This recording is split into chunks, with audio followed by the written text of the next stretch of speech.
Okay, we're back in here. I'm not even sure if this part's going to be in there on the thing, but we've taken some time off between the recordings, a lot of time. But with the magic of technology, we'll just jump on to the next one. We had the big introduction with the question, so I guess we don't need to do that stuff anymore.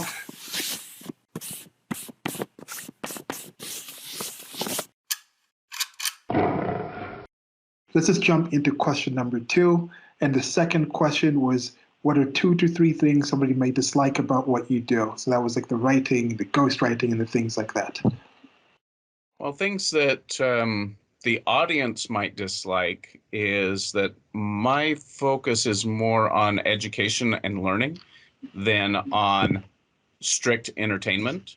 A lot of stuff out there, especially television, is more about just illustrating what people's day-to-day lives are like. At the end of each episode of a TV show, everything resets to the beginning, and it is like you haven't learned anything, you haven't progressed, you haven't developed.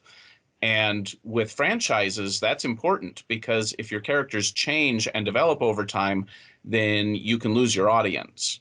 So there's a strong pressure to keep everything the same. You don't want to learn anything. You don't want to change. You just want to add drama and conflict and then not learn anything. So I was going to say, like... oh, sorry, go ahead. Oh, go ahead. I was going to say, I always thought of The Simpsons, the way that show operated. That was always the formula. Like, things are normal and something happens, and at the end, everything ends up back to normal. Like, even the movie operated that way. Like, everything gets everything gets destroyed, and then they rebuild everything as it was, and then it's just, like, back to normal. Yeah, I don't like that particular part so much. So when I write, I don't want to write something that just goes back to the beginning at the end of a story. I want the characters to have changed and developed to where the characters you met at the beginning have essentially been destroyed and the world that they were in has been destroyed. Now, they're still alive. They're just radically different. So they're no longer the same person that you have. Yeah. That was one of the things that I didn't like on the Star Wars reboots, how basically, I mean, they were technically sequels, but what they really did was they just rebooted and they told the Star Wars trilogy over again in an attempt to recapture the same magic. And I don't want to ever do anything like that. And so people may not like that. The audience may not like that. Publishers definitely wouldn't like that. And if I were ever involved in some accounting-driven corporation similar to Disney or Netflix or any of these other big money-making concerns, they would not like the idea of radical change on a regular basis because they want to keep making money off of predictable products and vehicles. Yeah. Well, I was going to say that's one thing I liked about Lord of the Rings. It was the opposite, that at the end, everyone's changed completely. Like, Frodo is permanently wounded, so he has to leave. Aragorn becomes king. Sam becomes mayor. Like, everyone has sort of, like, achieved something different, and they're much different than they were when the story started. Yeah. That's exactly it. Yeah, I think there's a difference there with like episodic television versus serial television, like some of them series, and I think that's one of the positive things with like the new streaming platforms and things like that. There's certain people that would be like, oh, we have this idea, but it can't be a series, it can't be a movie. So we'll try to either take something and squash it and extend it out into a series format, or a TV show let's say TV show or streaming show, because series implies serial, and then or we're going to try to like squeeze it into like shorten into the movie and cut out this fluff. But now you can do things like Queen's Gambit, which is one of the few that I've watched recently. It's not that recent, I guess, a couple of years ago. But that thing was saying, okay, we're doing like an 8-episode series where it's like one series. We're not going to try to Game of Thrones it and extend it into like something much longer. It gets popular, like True Blood. I think the first season I remember was pretty good, and then started like, oh, I think the guy who was writing it had an idea for like maybe a 2-series episodes of it, so like 10-10 and get it done. But then no, it got popular, so you tried to put the fluff in there, put the filler episodes. Yeah. But no, they're just like 8 episodes of this, pretty much watching it like a long movie. and now Amazon is getting involved in that. Who just bought Warner Brothers? Was it Amazon that bought Warner Brothers or Century? I think it was Amazon just bought Warner Brothers. Yeah, maybe. I have to check. Yeah. Well, they're doing that, so now they're doing a lot just straight to the platform, like original content on the platform. So I think that's going to happen, and with this more venues, more avenues for people to express themselves, I think we're starting to see people tell stories in different ways where you can tell it's like a niche, because you can say, okay, this Netflix or this streaming platform wants to make sure it has enough people from different niches, and then when you have them for that niche show that they watch, it might only get 1 million out of the 100 million people they have on there. That person who comes for that one show every couple of months or one movie every couple of months will stick on and keep the service on to watch some other things on the side. I think that's what they're starting to look for, instead of being like, we have to put this on television. And with television, unfortunately, with us being as involved in storytelling and certain narratives, we got to understand some people have different levels of memory of input on things, and some people really do live episodic lives where you see them the next time you talk about something that happened some time back, and it's like it never happened. I never said that, and they'll truly believe they never said. Remember when you said this about that thing about the past thing? No, I never said that about that. I support current thing. Current thing is the thing that I'm talking about now, and I never said that thing in the past. But then when that thing in the past was current thing, that's where you were. So the kind of archetype of the person stays the same, but the things they say and do are only situated towards the thing. Now, what is your opinion? Do you think this is how life has been a lot, or do you think it's been shaped a lot from the television and from the content that we take in those short attention spans and things like this? Do you think how much is it shaped with that? Was like shows like The Simpsons, shows like Always Sunny in Philadelphia is one of the greatest shows to actually tell you, and that shows that it's not a bad way of writing if you do it well. Anything done well can be done well.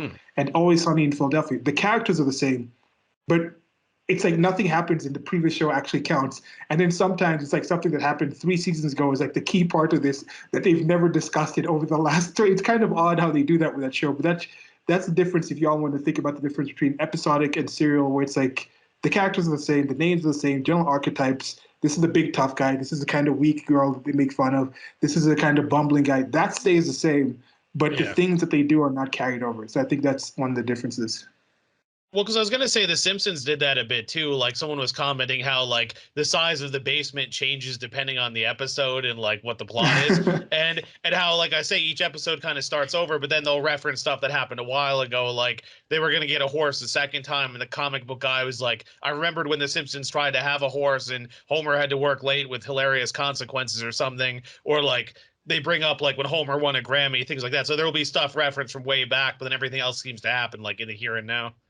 Yeah. Now, with the ghostwriting, what are some things people may dislike about ghost? Is it that whole part where somebody's controlling you? Somebody might be asking you to, like, how does the contracts for these things work? Like, do you get to a point? Have you had an experience where you're like, hate about ghostwriting? No. What might somebody dislike? I'm just trying to think. Like, let's say, what's with the contracts? Maybe somebody wants to add something, and you're like, you never did this, or oh, I don't want to write this topic, but you're writing it from somebody else's point of view. So you just kind of take yourself out of it and just like, I'm doing this for this person. So your question is, what would a client dislike about a ghostwriter? No. If a client, or if you were a ghost, if you were personally now thinking, I would like to start ghostwriting for people, I can imagine, depending on the nature of the contract, they might be like, depending, I can imagine somebody asking me to ghostwrite for them and then like making up all the stuff. It's supposed to be like an autobiography. And I'm like, I know you never did this, but you're telling me to write this. But I guess depending on the contract and the agreement, it could be a situation where you just have to write whatever you're doing, and you can take your own ethics or person out. You can take your creative person out of it and just like, I'm just lending something I can do to this person, kind of like I'm just bagging the groceries for this person. Does not necessarily mean I have to like judge what they're buying. Like, this is not good for you. Maybe you should get some more vinegar in your food or something, that kind of thing. So, yeah. Well, both ghostwriters and clients and audience people would have issues. They would not like the fact that the individual is removed in ghostwriting. If you are a ghostwriter, then you have to fight the urge to put your own personal stamp on the product. If you're a client, you want you don't like that the ghostwriter is going to insinuate themselves in, even if they don't mean to, even if they're really good at making it look like it's not them, they still manage to put their own personal stamp on the product. And that would be something that would be universally disliked by everybody. The audience, the client, the ghostwriter, they're all going to dislike either the attempt to put a personal stamp on it or the inability to put the personal stamp on it. Now, me personally, I don't care. If you want me to write something for you and you can tell me what you want to articulate, for me, the exercise, the fun part, is removing myself from the project and creating the best simulacrum of you that I can. Now, ghostwriting is not my ideal. I don't want to write somebody else's story. I want to push knowledge forward. I want to help educate people. I want to educate myself. And the thing about educating others is that you're actually going to learn more than they do. So there's a big threat when somebody wants to go out and teach. Are you actually teaching, or are you trying to dominate your students or your audience? And in Hollywood, there's a lot of attempt at domination. They want to shape the public and make the public do what they want. Larry King actually said something along these lines, that the people need to be told what to think. Yeah. And if we don't tell them what to think, who's going to? And I think that there's actually a hidden basement to what Larry King is saying there. He thinks he's actually telling people what to think. And my view is the audience actually tells Larry King what to think. And then Larry King thinks he's telling the audience what to think, but really it's the audience controlling him. Yeah. It's illustrated really well in The Fountainhead. I didn't even make this connection until just now. In The Fountainhead by Ayn Rand, there is a character named Gail Wynand, and he is a publisher of a newspaper, and not just any newspaper. It's essentially the New York Times. And he controls everything in the world, or so he thinks. In fact, I believe he was modeled off of William Randolph Hearst, who was the biggest newspaper man in the early 20th century. And his big devastating revelation in the book is he thinks he runs everything. He grew up as a poor kid who didn't have anything, and everyone kept telling him, you don't run things around here. And when he became this big newspaper magnate, he's like, yes, I do. And his big reveal at the end of the story is that, no, you don't run things around here. The little people who were in charge of your life when you were little, you have now voluntarily let them take control of your life as a newspaper magnate, because you're giving the people what they tell you they want. Yeah. And I believe that that's exactly what Larry King and many politicians and news media corporations, I think that's the exact same situation that they're all in. They think they're telling the people what to think, and in reality, the people are telling them what to think because they don't have any integrity.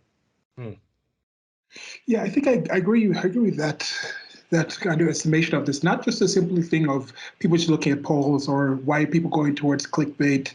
It's a known thing that most people who see most stories online or on the news will just read the headlines and then read a couple of paragraphs. Then there's that one thing of the whole thing where if you're reading a newspaper and then you read a part of something you have expertise in, you can tell that the people don't know what they're talking about. You're like, these people don't know what they're talking about. This is wrong. That is wrong. This is biased. This is not really appropriate. And then you'll go to the next article about something you don't know about and be like, yeah, this sounds completely okay. You'll completely think that's actually a thing. But now that kind of newspaper thing isn't really there anymore. Now it's like small niche. And we look at why is CNN the way it is? Why is Fox the way it is? Why is Huffington Post the way it is? Why is Breitbart the way it is? And you look at some of these things and you say, okay, it's because they've gotten to the point where they understand it's a niche, where you understand you've got your key group of maybe 1 million listeners. Because you look at the MSNBCs, you look at the CNNs, how many people truly go to CNN anymore to really hear? Yes, they might say clear and unbiased and unbalanced. Look at what happened with the Cuomo's. Look what happened with Brian Stetler. Having said, yeah, this was probably like the Russian disinfo, and then he's called out when it's like, when did I ever say it was this? And so all these things, and you wonder, why are they doing this? And they're doing it because they understand. They've looked at the polls and they've looked at the people that they're talking to, the people who deal with them, the people they walk by in New York City or whatever the big metropolis is that they live in. And those are the people they're having conversations like, this is what those people want to hear about. So we need to report Trump, Trump, Trump, Trump, Trump all the time, Trump, Trump, Trump, because that's what they want from us. And they realize most of the people who are just in there, if these people were just listing out facts of information, of reality of what's going on, I don't necessarily think CNN would have more viewership. I think those people who were looking for sources for that kind of information, we can already go to other sources, either the source itself, find the stuff online, or there's other places where you'll go. If you're listening for tech news, you'll go to like a niche place that focuses on tech. If you're listening for fashion, you'll go to the niche fashion one. If you're listening for like what's happening in Hollywood, you'll go to like the actual like studio one. So I think that's kind of has disseminated where now you have these people focusing on certain niches, and they're trying to be as close to their small key demographic that's like donating enough money to them, kind of like the concept of whales in Vegas, or like whales when you're playing like games, or it's like you understand, you put out a free game, it has like 100,000 users, but like 10,000 of those users are paying like $1,000 to you by buying things on the app like every month. So with those 10,000 people, all the things you're focusing on, the mentality of those people. So some of the other people are like, why does this game kind of suck? Because they're not focused on you. They're still making their money. So I think there could be some of that in there. So what do you think, Ed? Do you think it's the way people were, or do you think the system itself has created more people like that? Well, the system thinks it's in charge. I believe that the evidence indicates that it's the people who are in charge and they drive the system. Now, there are technological limitations. For instance, in the beginning of television, there were only 3 channels. So the programming on those channels had to be very homogeneous for the entire country. As a result, when you watched TV, you got one of 3 messages. Now, those messages were still driven by the audience, but there were only 3 audience decisions, 3 audience choices that could be made. Now, the programmers all thought that they were in charge. A good example is Harvey Weinstein.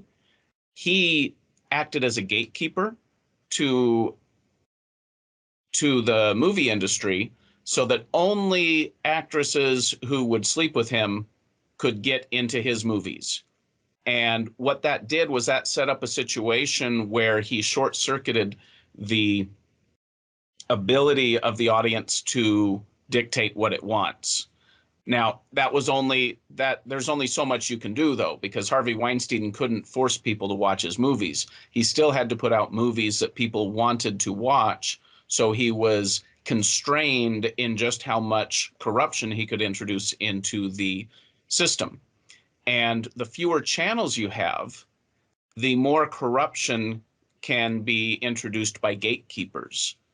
As Amazon and Netflix and Hulu and HBO and Disney all push their streaming services, it's now harder and harder for individual gatekeepers to corrupt the system. The audience is in charge, ultimately. And when the system tries to sculpt the audience, a backlash builds. When you only have 3 channels, the backlash builds for a long time before it hits. Because where are you going to go? If all 3 stations are corrupt, there's only so much pushback you can do. As more and more streaming services come out, then the limitations of time slots become irrelevant. When a new show drops, it's like, oh, I have to be ready at 7 p.m. so I can watch the new episode of The Simpsons. That doesn't exist anymore. Yeah. Nobody thinks about TV like that anymore, except for those of us who are so old and set in our ways that no, I watch Wheel of Fortune at 6 o'clock every night. And if you're like that, then you do that. But that's not the way things are moving. And now, because of the new flexibility, if you don't give the audience what they want, they go somewhere else. And that's exactly what we're seeing. What we're seeing here with the woke and social justice and classical liberalism, anarchism, conservatism, liberalism, all of these things, they are all expressions of what society actually wants to a greater or lesser degree. And when somebody tries to exert undue influence on the system, there are now so many channels for expression that these agendas are breaking down and becoming very obvious. Yeah, outside of sports, there really isn't too much like live television anymore, or like television that you have to see it at that actual time. I remember when DVRs were still being brought in. It's like, oh, this what was TiVo? Was that what the thing was? Like, Yeah. oh, this magical thing of TiVo. I remember then. Of course, I remember earlier where you had to actually get the show, and then you could put some VCRs actually had some timers on it where you could put the timer on, and you had to make sure you had the right tape. You had to make sure you had enough tape so can you erase something that you had before. Like some technologies existed for just such a small sliver of time, but were so dominant in the field and completely gone. Like the idea of VCRs, it's just like, what even is that anymore? Yeah. Um, Okay, so you've told us a bit about the sort of writing that you've seen that you don't like or you try to avoid doing. So that's some of the opposite of the writing. So I think with the next question is, are they things that people do that might be the opposite of what you do? So you've already mentioned a bit of the opposite of the sort of writing that think others do, but now the field itself of writing, the creativity, the expression there, what is a pastime or a hobby or something that you think would be on the opposite spectrum from writing? I'm not sure exactly what you mean by that. Can you clarify a little bit more? It's more just like if you could think like, okay, if you had maybe an opposite set of skills and wants and things to do where you like everything you've explained that you think appeals to who you are as a person, if you were the opposite of that, what job do you think you'd like to? Of course, if you were opposite sort of writer, you would just write the kind of writing that you're talking about that just kind of manipulates people and tries to get people in this kind of repetitive, episodic type of thing. But now if the things that appeal to you as a person, as a writer, let's say you had the opposite personality, you had the opposite wants and needs and emotions and ethics and all those things. What's not even ethics, let's not get ethics, but just look at the opposite. So we, in general, kind of a question where it's like, okay, somebody's like, okay, I sell, I'm somebody in the wine industry, I sell wine. So you say the opposite would be maybe like somebody working at like a rehab facility or something. It was like trying to get people to stop taking any alcohol or anything. So they just kind of that kind of thing. And part of that with the I Know Great People is maybe if you mention a certain field or thing that think is opposite from writing, we might eventually get somebody who does that field or thing, and then we can like kind of link the two conversations together in the whole like web and network. That's part of why that question is here.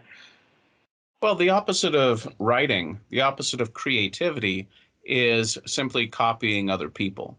So I would say if I were to do the opposite of what I'm doing now, I would probably just be a lawyer or a doctor where I had learned a set of skills that had been created by somebody else, and then I just replicated those solutions. You could be a mechanic.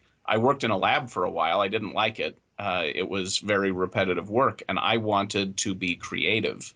So the repetitive copying what someone else has already done, fidelity and reproduction, those kinds of things are the opposite of what I want to do. And now, what I really, what creativity really is finding a new way to solve an old problem. And in some cases, you're rebuilding an old way to solve a problem that's been forgotten. For instance, using vinegar as a flavor enhancer is a very powerful, wonderful technique that has been largely forgotten. Many big chefs use it, and some people use it in recipes, but it's been pushed to the wayside. It's not like at state fairs, vinegar is still offered as a condiment on your fries, but when you go to McDonald's, there's no vinegar dispenser there. So in some cases, the creativity is going out and finding an old knowledge that's been forgotten. But the opposite of what I want to do would be just finding out whatever the status quo is and reproducing it. Oh, you have tonsillitis? Okay, I'm going to remove your tonsils because that's how we fix that. Now, I think that that's actually the right answer.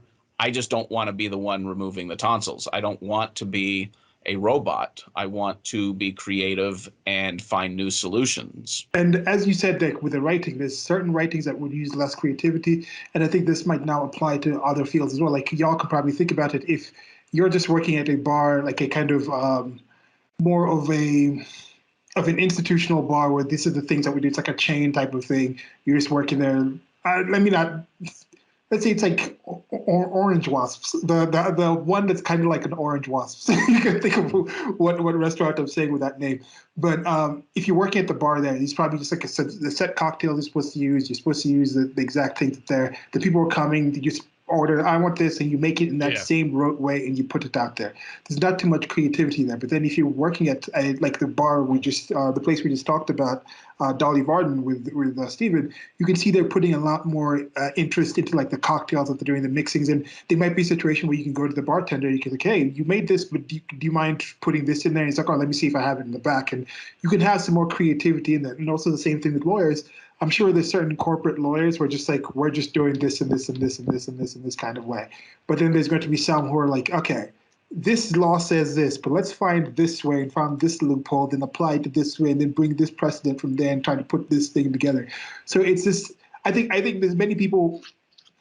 That's one thing that I think is definitely true. Like if I found myself in a field doing a pastime, doing something that didn't have some capacity for creativity, not necessarily that it has to have creativity, but it doesn't have the capacity for it, the challenge or the opportunity, I think that would be something that would bring me down. So yeah, it's good to see that sort of writing that you're into, but that's also part of I think why we're as good of friends as we are, just from having that ability to talk and get to those sorts of things.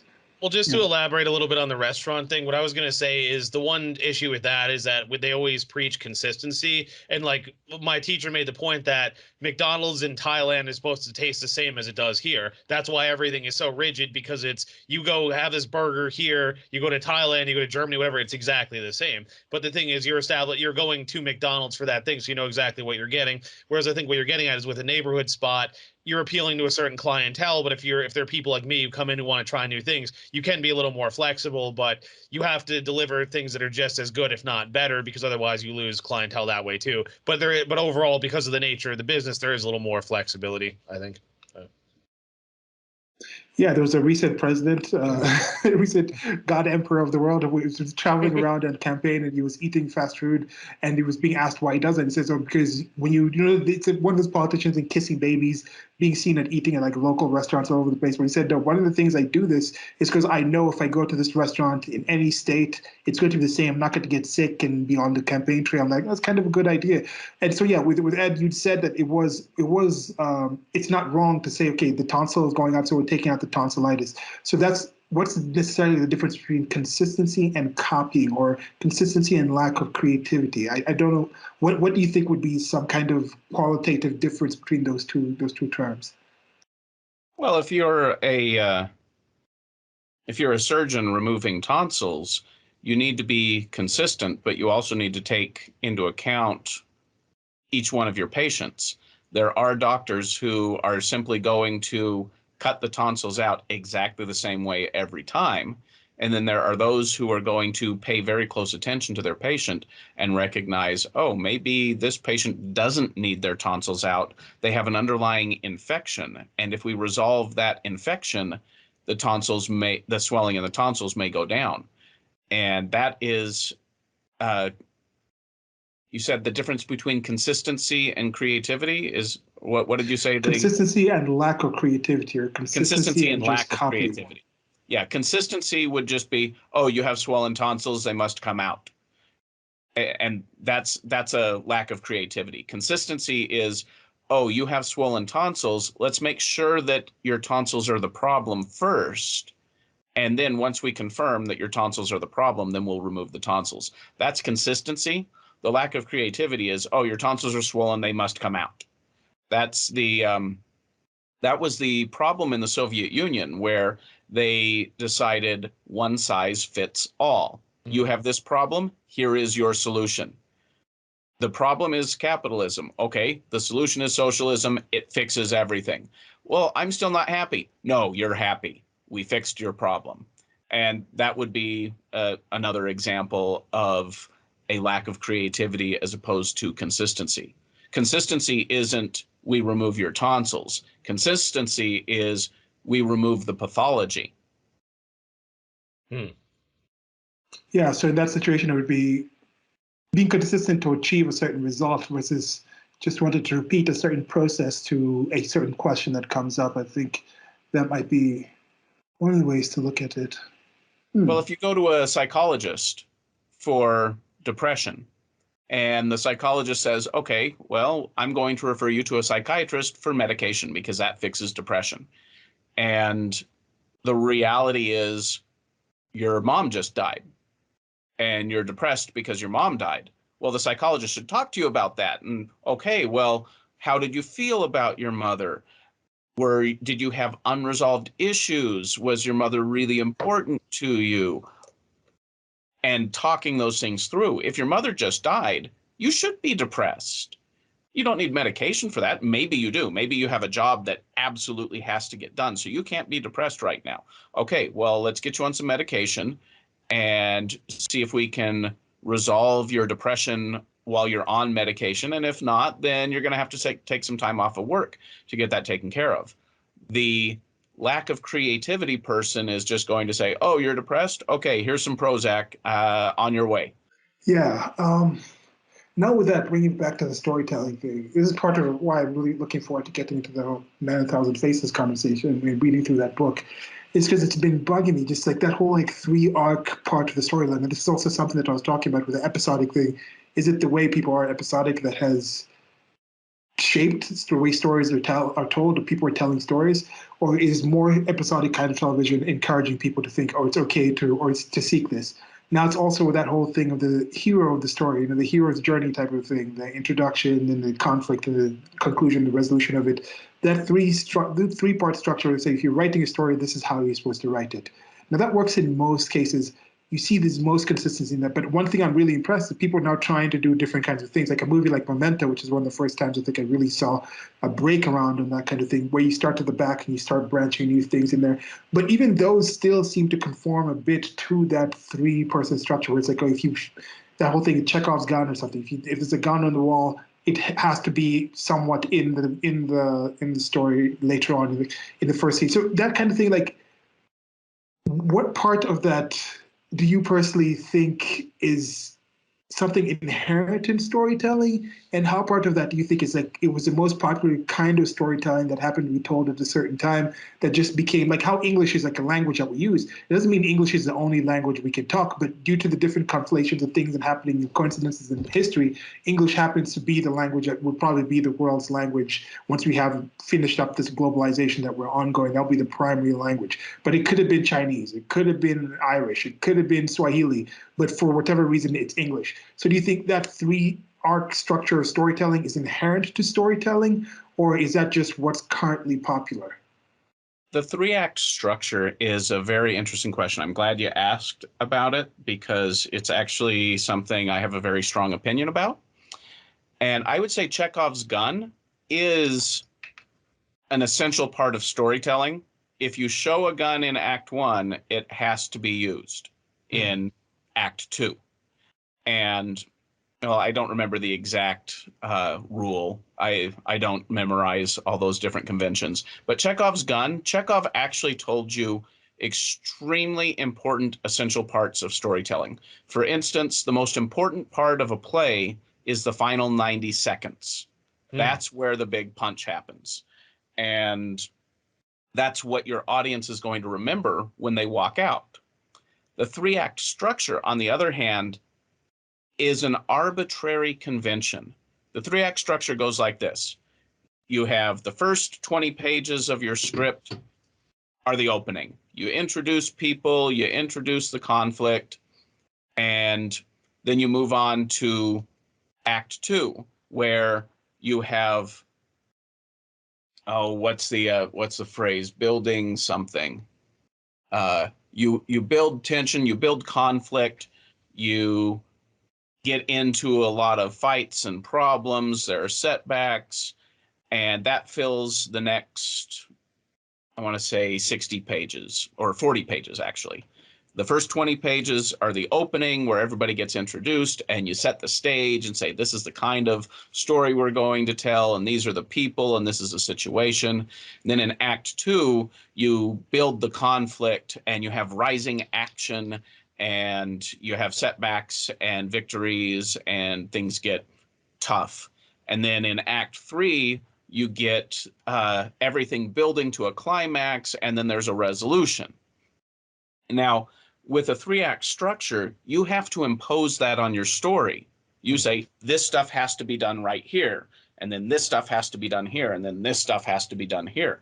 And there are stories that work very well that do not follow that 3-part structure. For instance, Memento, where everything's backwards, is a good example.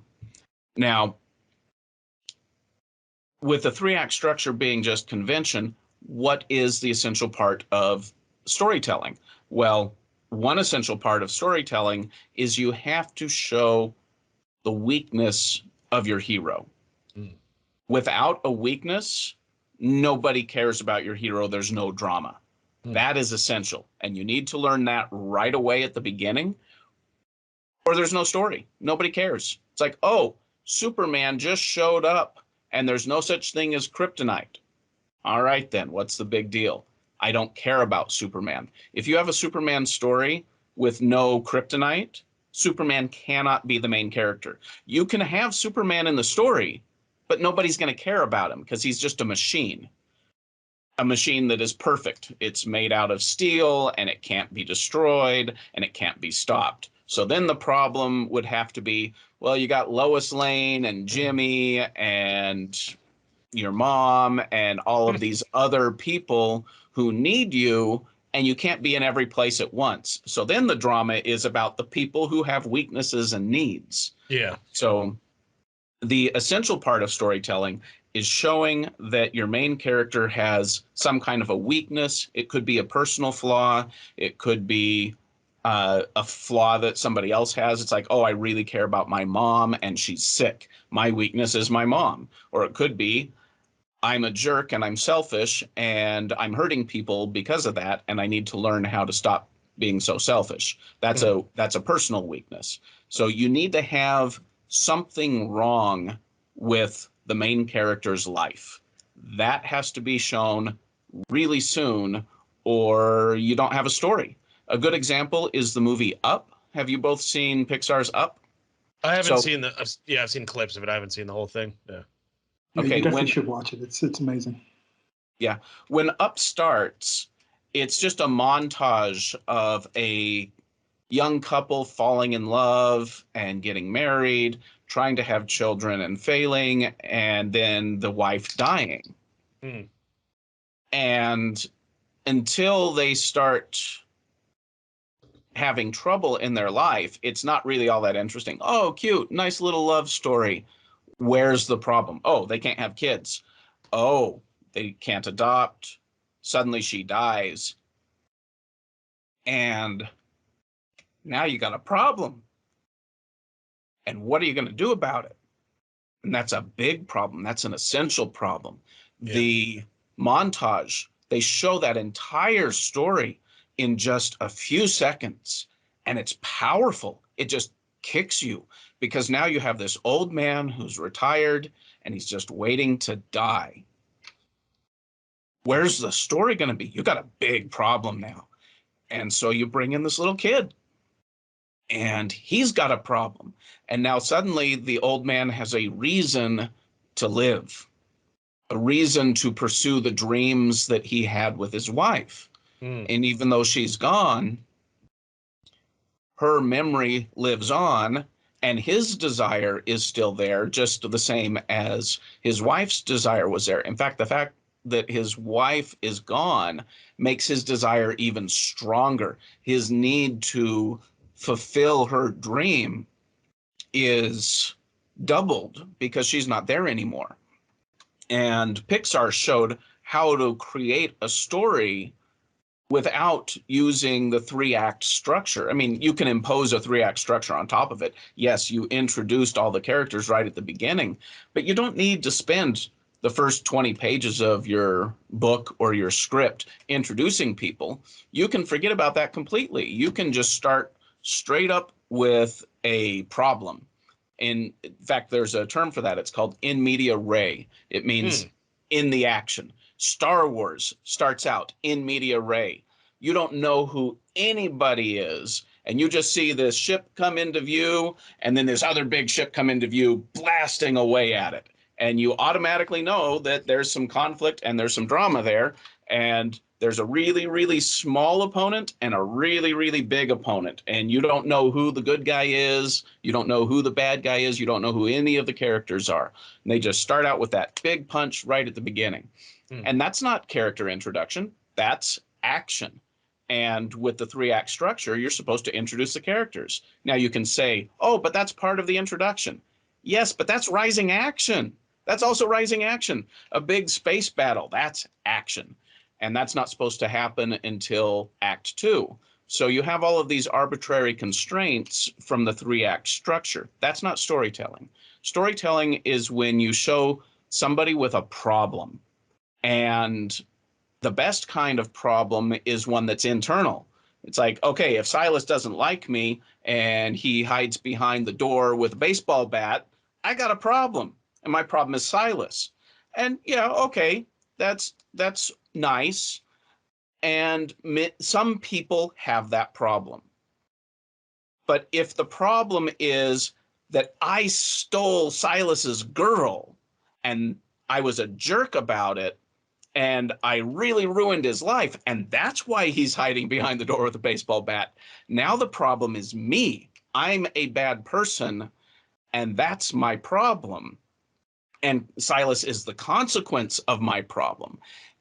That is a problem everybody has, because we're all selfish jerks. We've all lied. We've all cheated. We've all stolen in some way. Even if it was just jelly beans when you were 3 years old, you've done something wrong. You have exhibited a personal weakness. And so if your main character has an internal weakness, then that's something your audience can relate to. And when you're reading a book, watching a TV show, or watching a movie, what you need to be able to do is you need to become the hero. And the more you relate to the hero, the easier it is to possess that character. When you're watching Star Wars, you become Luke Skywalker. When you're watching Twilight, you become Bella Thorne or whatever her name is. And in those stories, you can become somebody of the opposite sex. You can become somebody who's much older or much younger than you if you can relate to their problem. And the more that problem is relatable, the more you connect to them. And that's what's important with a story. When you write a story, you need to give the main character a problem that's relatable, and then put them in a predicament that is a consequence of that problem. Those are basically hard and fast rules about good stories. If you think about a captivating, powerful story, right now, see if you can come up with a captivating, powerful story where the main character isn't the source of their problems.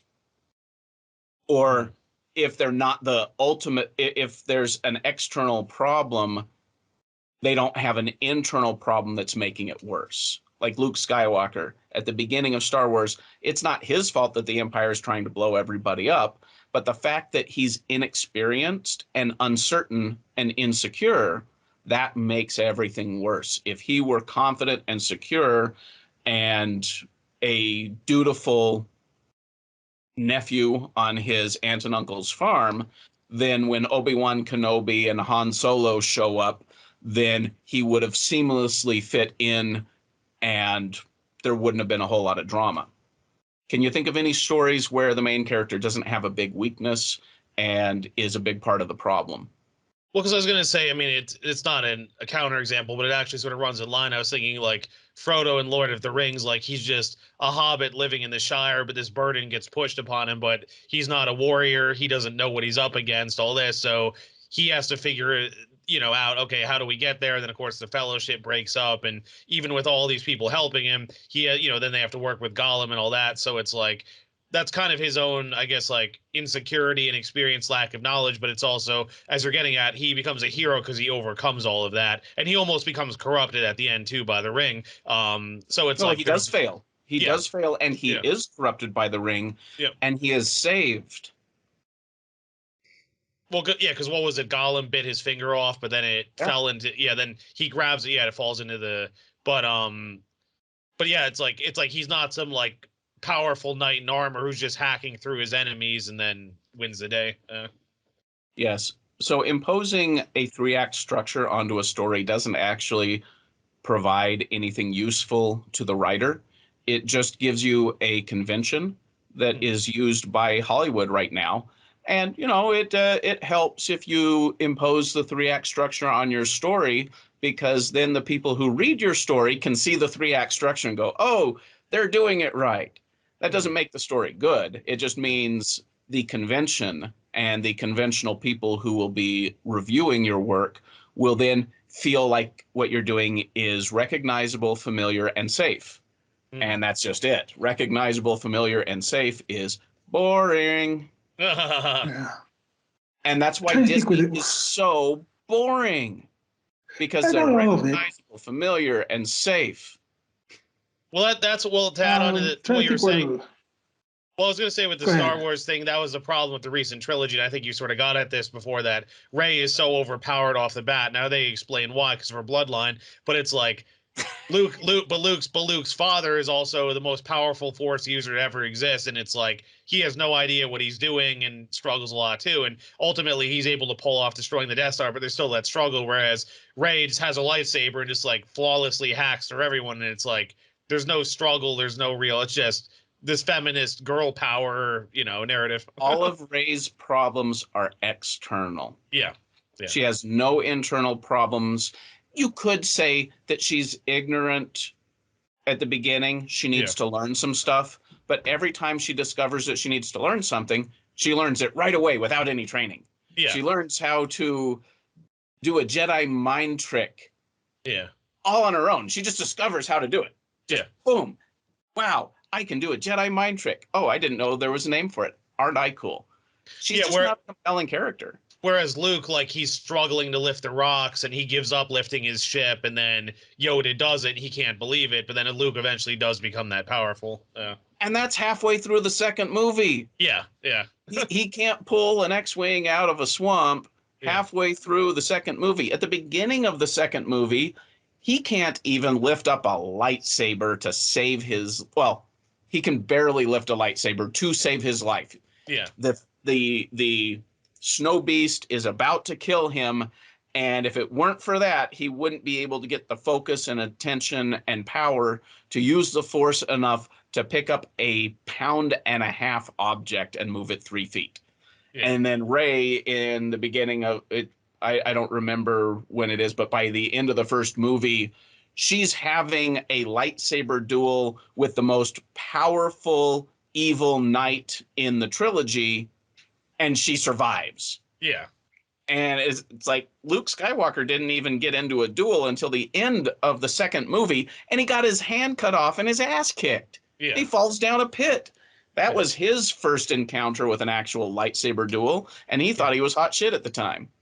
Well, in the books, I don't expect you to know this, but there's actually a earlier duel with Vader. But they explain that Obi-Wan's spirit is actually guiding his moves, which is how he's able to fend Vader off long enough. And I'm trying to remember, I think he kicks Vader down a well or something. But the thing is, it's Obi-Wan's spirit basically guiding him. But then remember, in the second movie, he says, if you face Vader, you must do it alone. I cannot interfere. But the thing is, in the first battle, which again he isn't in the movies, in the books, he's able to at least hold him off long enough. He doesn't really win because obviously Vader comes back, but he holds him off long enough to escape. But then this time he's on his own and he sees like, okay, I'm not as strong as I thought I was. Yeah.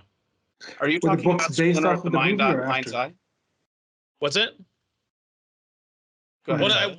I forget which. It was one of the Star Wars books, but it was one of the stories that took place. I think it was between episodes 4 and 5 or something, but like there's another duel with Vader where like they fight, but again, Obi-Wan's spirit like helps him win, basically. Like he guides his moves or something. Yeah. That is the only Luke Skywalker novel I've read, and it's called Splinter of the Mind's Eye. Okay. And he's not guided by Obi-Wan. What happens is he finds a force crystal that is the size of a human head. And while he's holding it, it imbues him with so much power that he's able to defeat Darth Vader and actually chop off his arm. He chops off Darth Vader's arm and knocks him down a well. Right, yeah. And he realizes Darth Vader's still alive because he can still feel the presence of Vader in the back of his mind. And I don't remember how, but he loses the Force crystal. Okay. It's just this giant Force crystal. Basically, Leia tries to hold off Darth Vader, and Darth Vader sadistically tortures her and burns her really badly with his lightsaber. Okay. And Luke, with this special crystal, is able to heal Leia's wounds, and it's a chintzy story. It was fun. It was fun to read, and it was written because Lucas was concerned that Star Wars was going to flop, and he wanted to be able to do a straight-to-video sequel to help recoup any of the losses if Star Wars turned into a flop. Oh, wow. So it was a script for if this is a flop. Is it canon? Is it canon? Oh, it's canon. It's absolutely canon, except for the part where, Luke didn't know that Leia was his sister, so he was still kind of interested in getting with her in that book. And that had clearly. Did George Lucas know? George Lucas did not know. George Lucas did not know at that time, or he would have told Alan Dean Foster, and it wouldn't have been put in there. Darth Vader was not his father until Empire Strikes Back was written. You see, that's another part of the conventions we've talked about storytelling. Like, I got some stories in my mind, but I don't know when it's ready to tell. I feel like I want to have I'll start writing a character like, what about that person's dad? They're not even in the story, but like the dad and this happens, that. So that's one thing that I'm kind of involved in thinking about that. But I was starting to think of what you were talking about with the different characters. There's a trope they have in anime and manga and things like this, where it's just like an OP character, or like overpowered character. Like Solo Leveling Warrior is one where the guy starts off as a kind of a weak, puny guy, and then they live in a world where you can go into these dungeons and stuff, and you can your powers get higher, and then you become like a player, but you're living in the world. These gates open, and then he gets a kind of second leveling where somebody tries to kill him, and he gets a second leveling where he can level up much further than other people, and then like call back characters. Comes some necromancer character, but after that first 15 of the series, he's just like super powered. Then the key one of this was like One Punch Man, where you might have seen in the Saitama, the like bald guy, he's like wearing this like yellow suit, and he's just a guy who decides to become a hero, just like a side hero, like a side gig, and he kind of just wants to live his life and live in this apartment in this place. But then his apartment becomes one of the zones where like all these like Monsters League people take over, Monsters Association, and there's like a superpower. All these other villains are trying to kill him, trying to attack him. He's just overpowered. Like One Punch Man is the gimmick where he just punches like the most powerful hero, like evil creature that's been killing all these top heroes. He just goes and he punches them one time, dead. Like, so that's kind of the gimmick with this character. And I think one of his issues, trying to think of what are the flaws of the character. First of all, he's kind of aloof. He doesn't really care too much about things. He's really bored that he can't find someone to actually strain to fight his full energy with. Like he has to like just use levels. And then it's more like the nuisances that the enemies like. He's trying to play a video game, then this bird creature comes and he's like pissed off with the bird creature, punches it. He's lured off to this special lab where they've been creating the worst kind of monsters ever. This one superpowered disaster level monster. He's fighting him. The guy's like leveling up to different things. And then One Punch Man is like punches him, destroys him because he finds out that it's Wednesday and he had a coupon to buy like some discounted vegetables and he forgot and he was missing it. So it's weird because they have a character who's OP, superpowered. Nothing has been able to actually harm him yet. There's no kryptonite in this story, but they find ways to have him not involved in the actual story, because the second he shows up, it's like game over for whatever enemy it's like dealing with the thing. So it's kind of an interesting way to go around that whole thing of being able to have a character that literally is unbeatable, but there's different ways that he struggles. Maybe he wants to play around instead. He doesn't understand that this is an enemy. This is an enemy that's been killing all these people.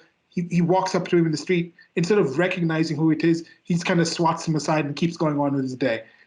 That's how they can keep bringing him in. But I think with that one, it doesn't really work the same. Even though he's the main character, it's an ensemble kind of thing where you see those flaws, you see the struggles, you see the people getting hurt around Saitama, around this character. Because if it was just him, it would just be like literally one punch. The second the enemy comes, pop. The second the enemy comes, pop. It was just like one episode, everything. So I think that's one way they can kind of work around that.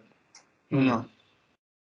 So your question is about the trope of the OP main character. Is that because you were asking if I could think of one, and we talked about the Star Wars, which is true, that whole like Mary Sue type of thing. But there is an equivalent of that with certain male characters that I think I might not have noticed with certain shows because I was watching them when I was younger and things like that. I'm a lot more critical, a lot more able to notice those things now.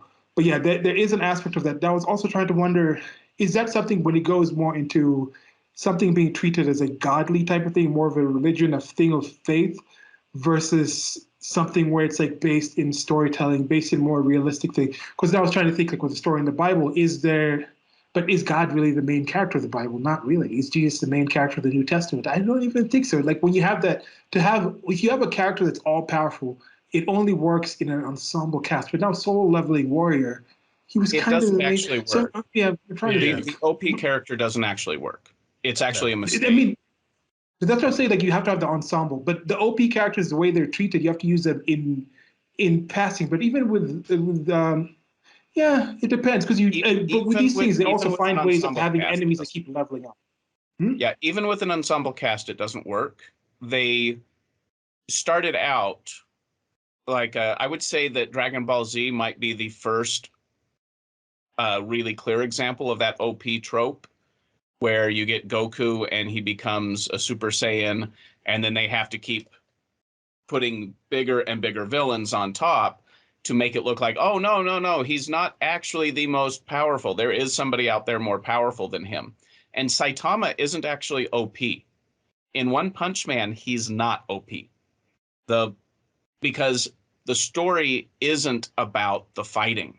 The story is about his inability to lead a successful, normal life. And the fact that he's super powerful is a detail that actually is his weakness, because it attracts all of these monsters to him that ruin his ability to save some money on vegetables. And just because he can beat a monster with one punch doesn't mean he can pay his rent at the end of the month. I mean, it's just a hassle. It's an annoyance. And it was something that he stumbled into. So Saitama is a really, really good character because he points out the problem with OP characters like Goku and all of these other invincible Superman type characters. I guess Superman is like the original OP character. I wouldn't even say like what you said with like the kryptonite that's there with Goku. He actually he dies. He literally dies and goes to like the post where he gets to like come back to life. So there are characters that actually do beat him, and then he finds a way to get higher. So but it's just like when it comes to the actual fighting, Saitama is. I guess he was challenged by Beerus is Dragon Balls. I'm forgetting the guy with the one eye, and then now they get into the part. It's a bit of a spoiler. I don't know if people who read the manga versus the TV show, which is coming back right now. They have the Monster Hunter thing with Garo, but even at post Garo, there's something else going on now, and the blast has come in with early. I don't know. It's interesting, but like as you said, that is a good point. Where the fighting thing isn't the main thing. That's more of a side thing. Like even the character himself says, "I'm just a part-time hero." So the hero, the aspect of it, him being an overpowered hero, is a part-time part of the story that's going on.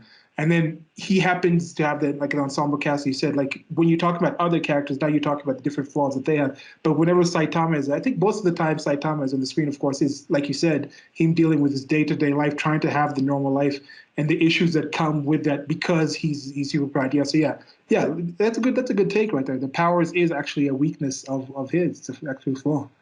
Yeah. I would say that the OP character is actually similar to the VCR. It's a short-term solution to a long-term problem, and it's not a good solution. The VCR was dominant for, I want to say, 15 years, from 1980 until about 1985 or so. I mean, CD or 1995. Yeah. I'm actually on a call. Asking to be let in. Okay.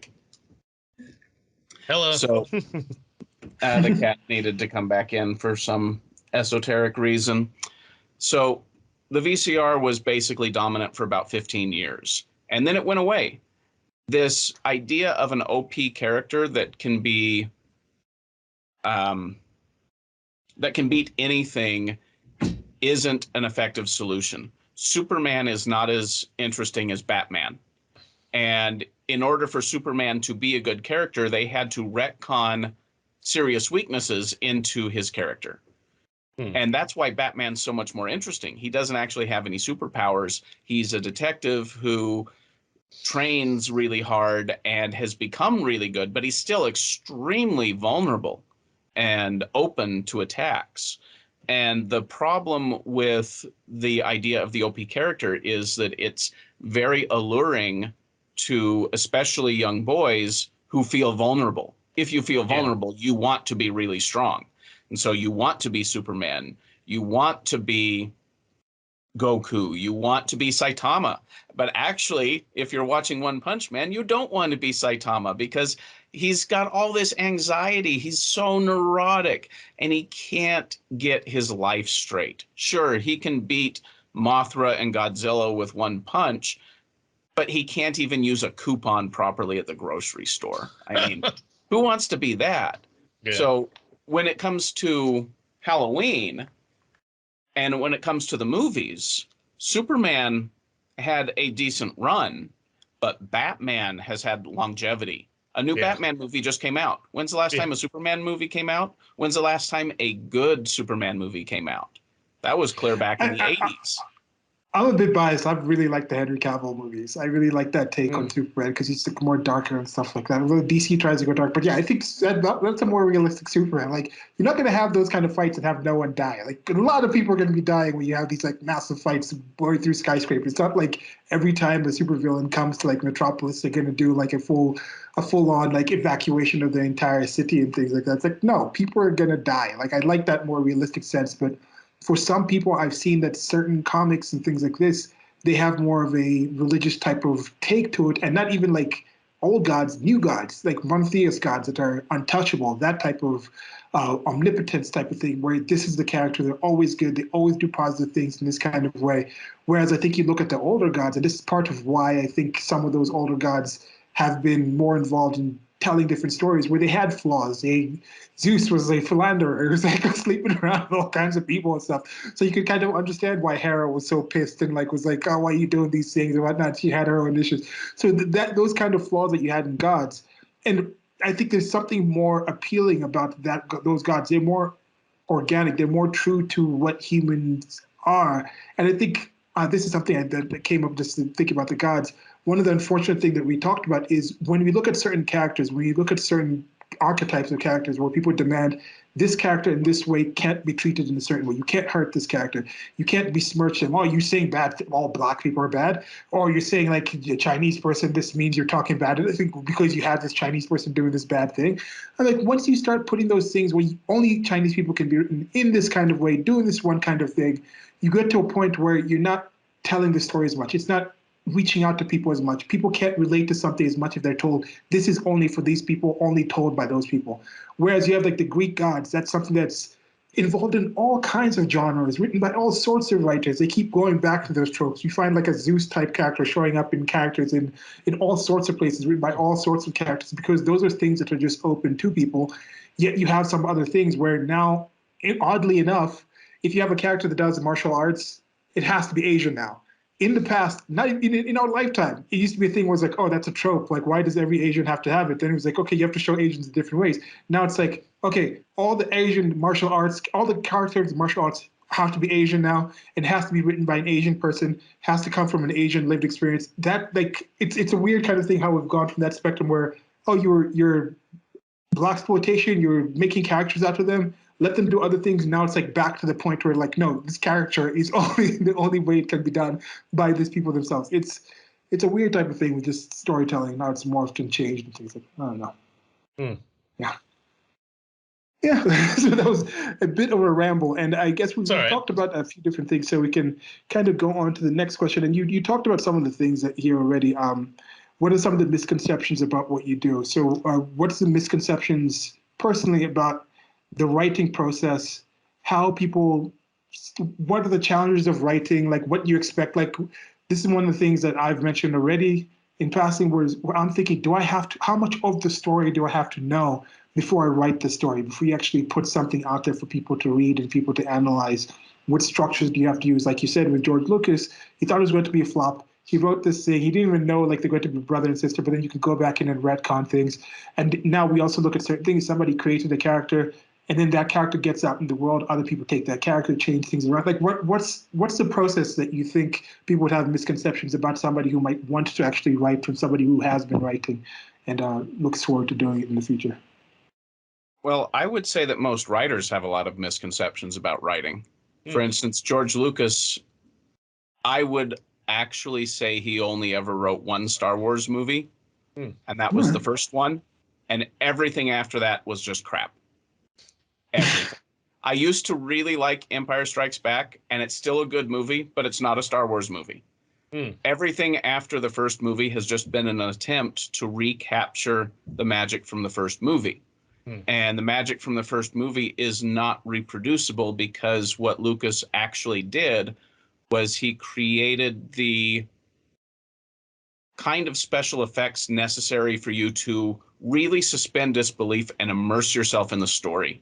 The special effects were a big part of the story, and then the story itself hit all the important points.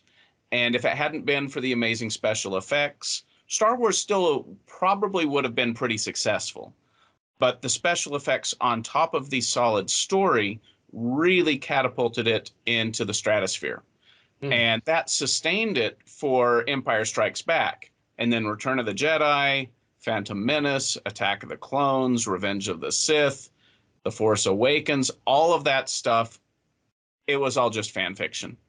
It's not actual original material. It's not good material. It's all crap. And Empire Strikes Back was only good because they actually did introduce some new good ideas. It just wasn't a Star Wars movie. So that's one of the big misconceptions about writing is that, well, a lot of writers have major misconceptions, and many authors tend to believe their own popularity. And that's been one of the big problems. George Lucas has genius inside of him, and he tapped into it once. Well, what do you think was what do you think was the particular misconception there, and also what was his involvement in, like, the Indiana Jones is when he was working with Steven Spielberg? Like, how much was he involved in writing, or was it more producing and directing when he was doing that? Indiana Jones actually is the second name of that character. The first name for Indiana Jones was Luke Skywalker. Skywalker was originally a wannabe archaeologist. Okay. And in the writing process, he realized that the archaeologist was a really good idea, but it needed to be cut from Luke Skywalker. But he liked the idea so much that he needed to develop it into a story, into a story of its own. And it was a good story. It was absolutely a good story. Now, originally, Star Wars was supposed to be Flash Gordon, but Lucas couldn't get the rights to do Flash Gordon. So he created his own generic space opera. And Space he called Samurais. it Star Wars. What? I call it Space Samurais. Space Samurais, yes. Because he couldn't have the Flash Gordon story, and he couldn't create a story of his own, he took The Hidden Fortress by Akira Kurosawa and then rewrote it as a space opera. And in Japan, they still consider Star Wars to just be a reboot of The Hidden Fortress. And the funny thing is that Magnificent Seven is a reboot of the Seven Samurai. Seven Samurai. Yes, I just watched that again the other day. It's a really good movie. And the funny thing is a lot of Akira Kurosawa's best movies, he didn't write the script for those either. Many of them he took straight out of Shakespeare. Wow. Ran was King Lear. Throne of Blood was Macbeth, and I forget the name of the version of Hamlet that he did. So see, this is what I'm saying. Like some people will see like a retake on one of Akira Kurosawa's movies and be like, "Oh, you're doing it wrong. Like you stay true to Akira Kurosawa." Then you're like, "No, Akira Kurosawa already took that story from someone else." So in my estimation, I have very little. I have very little. I have very little care. People say, "Oh, this people have taken this story and have changed around, race swapped, gender swapped. They're making these characters this, made this place." They're talking. I'm like, okay, I understand you having a complaint about that, but what have you personally done to either retell that story in the way that you think it was originally told, or what are you doing to actually tell a newer version of that that's still true to that? Because in current year, we can find so many ways to do it, or you can go find creatives that are doing things closer to you. But people expect to just sit back and have whatever's in the movie theaters service them. But just like you're talking in the past, when there was like there was 300 movie theaters in the world, you had to make things more general. But now there's like 3 million movie theaters in the world. So there might be 30 movie theaters showing the exact movie that you like, but you don't live by those things. But you don't have to go to the movie theater. You can find it online. You can find ways to support these people, find creatives.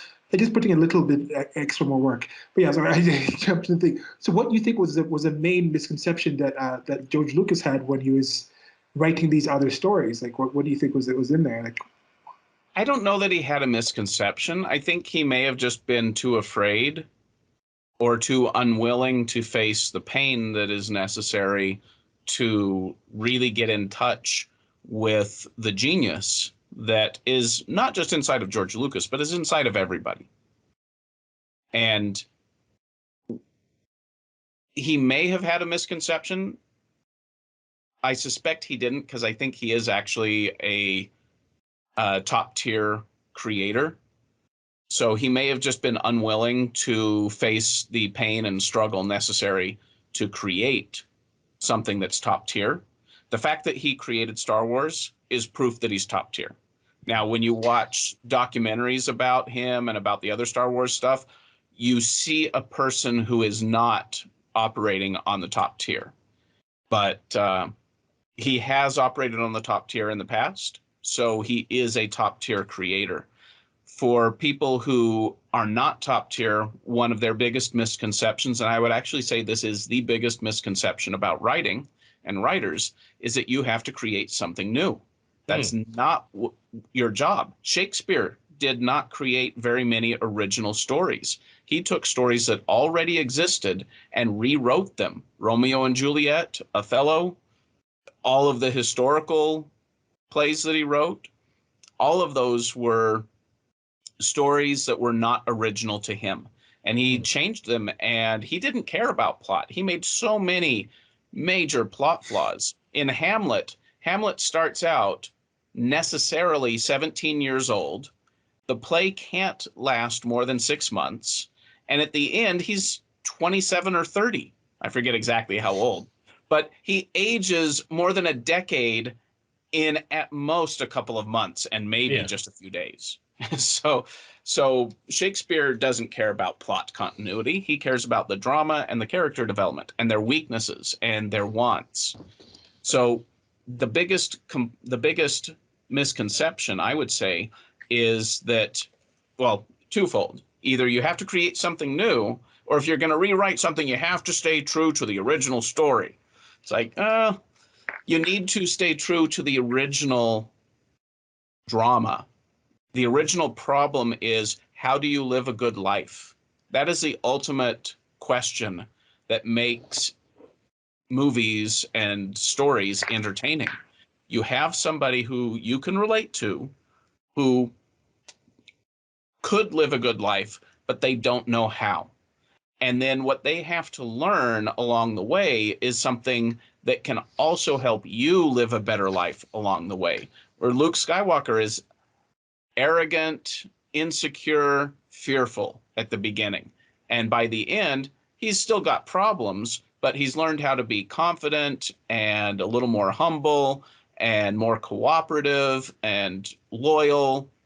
And those are all traits that we can emulate in our lives that will make our lives better. And we don't have to be perfect to learn how to be a little more humble and a little more loyal. If you want to learn how to be more humble, just go out there and be arrogant, and life is going to teach you how to be humble.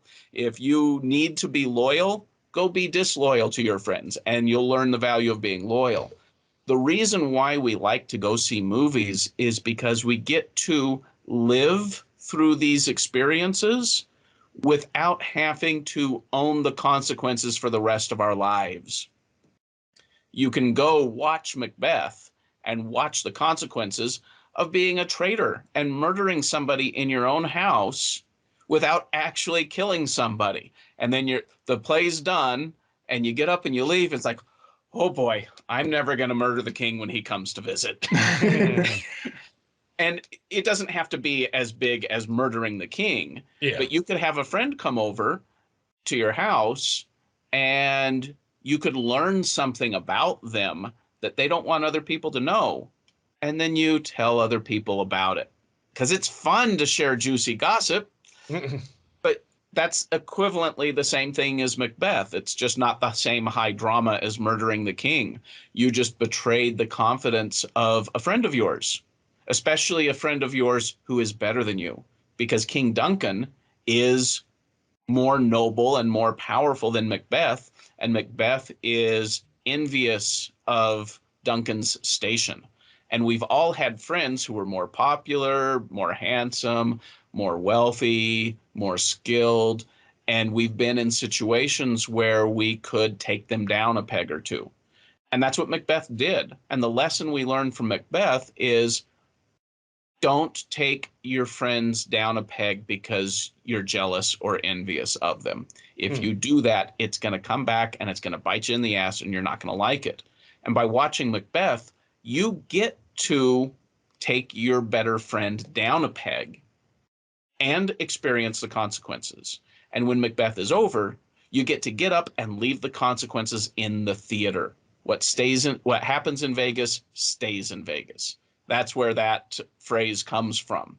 What happens in a story stays in the story world. And when you go back to reality, you can say, yeah, I really liked Macbeth. Okay, if you really liked Macbeth, then at some point in your life, you really wanted to take somebody down a peg because they were better than you. Probably. Maybe there's something else about it that you really liked. But most of the people who like Macbeth have been jealous or envious at some point in time and really wanted to take someone down a peg. And when Macbeth kills Duncan, there's a part of you that wants him to get away with it. And that's part of why the movie is, or the story is so compelling. Because would you do that? Oh, no. I wouldn't. Unless maybe if I came up with a really good reason. Maybe Macbeth has a really good reason. And that's what makes stories compelling, is because they show us how we can live a better life by either doing something good or by not doing something bad. And knowing the difference between good and bad. I mean, which action is good? Which action is bad? I mean, in Star Wars, Luke Skywalker kills a lot of people. Typically, killing people is considered bad. So why do we like Luke Skywalker? Why do we look up to him? Well, maybe because he's defending the innocent.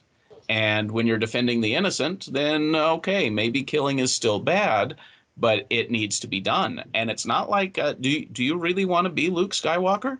Do you want to find out that your dad is the supreme asshole of the galaxy? Do you want to get your hand chopped off? At the end of Return of the Jedi, Luke Skywalker has been through it. He's seen some things. Is he ever going to be able to really be comfortable? Is he going to be able to have a happy life and get married and build a house and have a family and just have a carefree existence? Or is he going to be troubled for the rest of his life with the temptations that he failed at? Like, he failed. He was supposed to not fight Darth Vader, and he let loose with his rage, and he has to live with that for the rest of his life. Do you really want to be Luke Skywalker? Well, you want to be Luke Skywalker flying down the trench, blowing up the Death Star. Sure, that's great. But you don't want to be the Luke Skywalker who gets his hand cut off and gives in to his rage and becomes evil. You don't want to be that one. But you can certainly appreciate the sacrifice that Luke Skywalker made. And you can replace Luke Skywalker with any character in any story and get something similar. Yeah, as you're talking about Luke with the different things, you also talked about Superman earlier. I was also thinking, we talked about with Saitama, that with Superman, there's also Clark Kent. So Clark Kent has those parts where he's doing this regular life stuff, so you can have those two separate characters, where Clark Kent has all those flaws. It got to the point where there was one storyline in DC Comics where Lex Luthor has a computer that does all these calculations to figure out who Superman is, and then like it comes out and says, oh, it's Clark Kent. And then he's like, no, that's bullshit. There's no way somebody who's that powerful would be this bumbling of an idiot. And then I think that also goes to the same thing where he's so opposite to who Superman is, ostensibly in that universe, where he can work around the greatest reporter ever, Lois Lane, and she can't suss out that he's Superman, because I think that lack of credibility in there. So I think that was one of the things he's seeing there. But also with Hamlet, so with the time thing, I didn't know that about it. But also, yeah, maybe it's like sci-fi, like fantasy, maybe it's like time travel, like in the outside, in that universe. But with writing with that, seeing that George Lucas has gotten this, I was trying to think, like, what is it with George Lucas, if that was the first one that was truly there? And he had the misconception of thinking it wasn't going to be popular, but he still put it out there. And to that point, I'm wondering if he was more confident in his popularity, would he have thought through the backgrounds of these characters more, expecting it to be a trilogy? Like, if he was writing it today, even if he wasn't expecting that first one to be more popular, I think for just the general way the industry is ran, he would have in mind, have at least put in more thought to the backgrounds, to the things in there, where he's like, okay, I'm going to write this first script for this movie, but I'm thinking there's going to be 2 or 3 parts, because people hardly do things anymore that it's a standalone film. But so if he had that mentality, but maybe if he had that mentality back then, he wouldn't have also had the ability to write a story as true as it. Maybe Luke is kind of a self-insert himself. George Lucas, Luke Skywalker, like he's putting himself in there, and maybe Luke was kind of embodying some of the challenges that he was feeling as a person, and imagining maybe he could overcome these issues and then get this force and get this power to tap into writing and then write something great. But he still thought this wasn't going to be it, but he was writing it in that kind of sense. So that might have done it. And then the last thing on that, you'd also mentioned how he did the creative part. He did that. We talked about how with Saitama, he's powerful, but he's trying to do his regular life is his main character thing. Clark Kent is actually who Superman originally was on Earth. So Superman is actually the secondary person, because once he comes from Krypton, he lands, and for his entire formation of his life, he's Carl Kent. He's Carl Kent. Kal-El is a character that he puts on. It's a costume he puts on. What's it called? The suit isn't the costume, because he was that bumbling Clark Kent before Clark Kent got superpowers and started realizing that he's from this other place. He was the human first. So that could be a thing where we're focusing on something that wasn't it. So maybe even with George Lucas, maybe he had more interest in creating Weta Workshop than he'd had in actually creating that. So maybe that big thing of him becoming successful, like he was projecting in the story of Luke, maybe he achieved that through Weta Workshop. And at that point, he's like, okay, now I'm just going to create different vehicles that can use Weta Workshop, and he's more involved in it. That's why he sold off Star Wars, because he's like, I didn't really care about this that much. Weta Workshops is what I was trying to work on more, just being able to work behind the scenes and do this. And the last thing I want to mention is we're talking about Up, and part of why I'm saying this is also some of the parts that could be really appealing. Maybe this is something that appeals more to people like us who are a little more familiar with the background, but me coming from an animation background, when they were filming Up, they tried to redo the thing where they showed the house aging, the couch and things like that, aging over time in that short vignette at the start of the film, or the montage or whatever you want to call it. but they couldn't figure out how to do it well. So instead of actually re-rendering them, they actually created an entire graphics engine that could simulate time and could simulate the actual physical nature and the physics of actual things. So they just created the original ones and then in the machine used the engine that they developed to actually age it in its own way rather than re-rendering the thing. So everything in there was aging at the same point. They figured out how wood looks, what happens with the amount of light hitting paint and the crackles.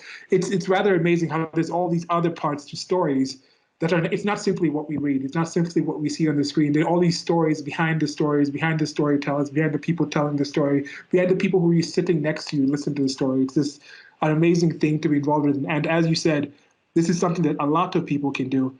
So it's something that more people should do. So what is I think one misconception that would be good for you to tell some people out here is what's the misconception about people's lack of ability to participate in the actual storytelling process? Because it's something we've discussed as well too, setting up a platform to get more people to storytell. So why, if somebody has been thinking, I can't tell a story, what's something that you would tell them that, no, maybe you can, maybe you should try doing this in this kind of way? And I think that's going to bleed into the next question. Let's just have that bleed into the next question, which is this is about learning. So, are there any courses, classes, or other things specifically that helped you learn how to tell stories? And are there things that you missed before you were telling stories that you can think, if I knew this earlier? So now you can add that to the advice of the people who think they can't tell stories but should be more confident in their ability to actually start and attempt and actually tell stories. Well, that's a very important question, and it's got a really, really simple answer. The main misconception that people have about storytelling that also makes them think that storytelling is something they can't do is they think storytelling is safe and easy, or is safe. It's something that you do sitting at a desk in a safe place with a computer or a pencil and paper or something. Telling a story is basically a journey inside yourself that is extremely dangerous. You have to face who you really are. You have to admit that you have to admit that a lot of what you think you are isn't real. You have a mask that you put on for your parents. You have a mask that you put on for your partner. You have a mask that you put on for the grocer. And here's the scary, dangerous one. You have a mask that you put on before you look in the mirror. And if you want to tell a story, you have to stand in front of that mirror and take that mask off. If you can't do that, you can't tell a story. If you can do that, you can tell a story, but beware. If you take that mask off, you're unleashing things that you can't put back in the bottle. And if you've got bad character traits that you haven't managed, they're going to come out and they're going to cause trouble. And depending on the life that you have, it could disrupt and destabilize your life. So you have to be careful. You have to ask yourself, all right, I've got some things inside of me that I've hidden for good reasons. Is this the appropriate time and place to let those things out? Joseph Campbell talked about it in one of his interviews where he said one of the first things a human being has to come to grips with is the fact that in order for us to live, something else has to die. Even if you're a vegetarian, you're still killing a living thing. You're destroying a plant in order to survive. And that's horrible. That means you're a monster. And how do you manage that? At 2 or 3 years old, how did you manage the fact that, oh, those eggs came from a chicken? Are you okay killing chickens in order to live? And over the years, are you hiding from the fact that you're a monster? Are you putting a little mask over the fact that you kill things in order to live? Are you hiding the fact that you're a jealous person who sometimes lies and cheats and steals? How much have you hidden from that stuff? And that will inform you just how big of a price you're going to have to pay when you take that mask off. Now, you don't have to pay the whole price right up front. You can just be a little bit more honest tomorrow than you were today. You don't have to do a 180-degree turn. You can be 1% better tomorrow. You're a horrible monster. And tomorrow you can be a tiny bit less horrible. And the question about taking part in the creative process and telling stories is just how much of that mask can you take off and not have your life collapse around you. And that's the misconception. You sit down at a table or at your desk and you say, okay, I'm going to tell a story. What kind of story do people want to hear? And then you create something from outside of you. No, no, no. You have to create something from inside of you. And it can't be the mask, the superficial mask that you wear when you look in the mirror. You have to go underneath the mask. And everybody takes tiny peeks underneath that mask every day. And how much of a peek can you take? How far are you willing to push? And for that, you need resilience and you need discipline. And it would be helpful to have certain skills. And the more skills you have, the more discipline you develop, and the more resilience you have, the further you'll be able to look behind that mask. Writing is one of the scariest, most dangerous things that you can do. And that is the biggest misconception about writing. And that's why most people don't write. That's why most people don't create. In order to create, you have to face the monster in the mirror. Silas, you're muted. Yeah. I'm thinking of my creative process and also the creators that I've seen, and that whole thing. It's like you see certain people achieve certain things, musicians, and you're like, oh, the people seem to have gone through something really rough, and that's why they're able to create. I used to think that with like other people, also athletes, but then I don't necessarily think that's true because a lot of these people, they happen to be creative and then they happen to have gone through some bad things in their life. So they're able to tap into, take that mask off, look at themselves and tell stories about their experience. And they happen to have bad experiences. But it's not like every single musician is like Taylor Swift with like really bad relationships. There's some musicians who have decent relationships, but can still write pretty good songs. It's just Taylor Swift happens to be a creative who has had some shitty relationships. So she writes some stories that are really, really speaking to that because she has the ability to reach to that. I'm thinking personally, I had some times where I was more rough dealing mental issues and I was writing, creating. And that's why I was also talking to George Lucas, where for me, I realized I created this carbon universe when I was in a really dark place and I started realizing, wait, this is me trying to escape my whole situation and put in a situation where I can kind of look at it in a different way. But then now when I'm in a better place mentally, I can still tap into that. But sometimes I need more of that process where you're like, okay, you got to make sure you keep drawing every day, keep thinking about the actual thing. You can read back into things because if you're thinking about that when you fall asleep, maybe you'll dream up of something that's related to it because you're still actually living your life. But I think once you tap into that ability to understand what's happening in your life and then project it out there as a story, as a package, as something else, I think that's positive. But then now, how do you think that works with the people where they take stories and like that's the story, but then they try to like say, okay, this story we're judging it based off of the way we live in current timeline, or we're basing, oh, this is a horrible person because like in real life, if this person really did this and that, and I think that's one of the weakness with some of these woke movements, or we have to have more representation of this, or this character has been. If you say this character is this, you mean you're saying this about people in real life. So how do you break that apart from the whole like? You're trying to tell stories about you that relate to people, yet the story itself is not necessarily reality. Like, how do people get those work around that whole thing in there, mixing the truth, mixing reality and facts versus the imaginary and the storytelling and that aspect of it? What do you think? Let me see if I understand your question properly.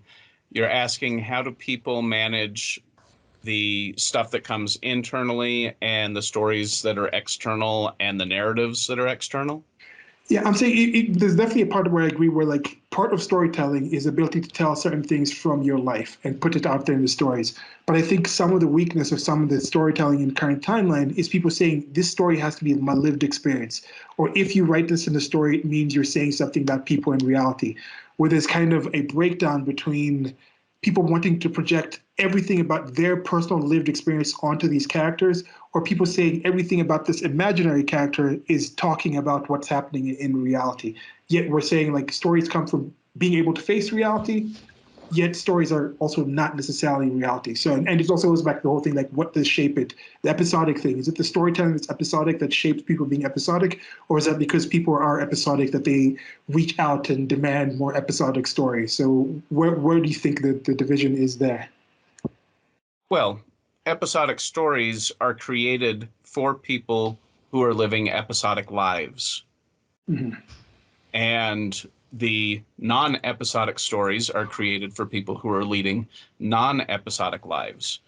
And there is a big misconception here about how in our current culture, there is a push to say that you can't write a story about somebody who doesn't look like you. And that's not true. It's just not true. No. Now, if you're a good storyteller, you can write any story you want. And the best stories are written in blood, your own heart blood. So the best stories come entirely out of you. And once that story comes out, you can overlay it in 21st century New York City or 19th century London or 14th century Hokkaido. You know, you can put whatever skin on top of the story you want. The reality is, though, the story is written in blood, and the bloody truth is that there's no such thing as an original story. All you're doing is putting a new skin on top of the old blood. And the old blood goes all the way back, 2 million years, maybe more, probably more.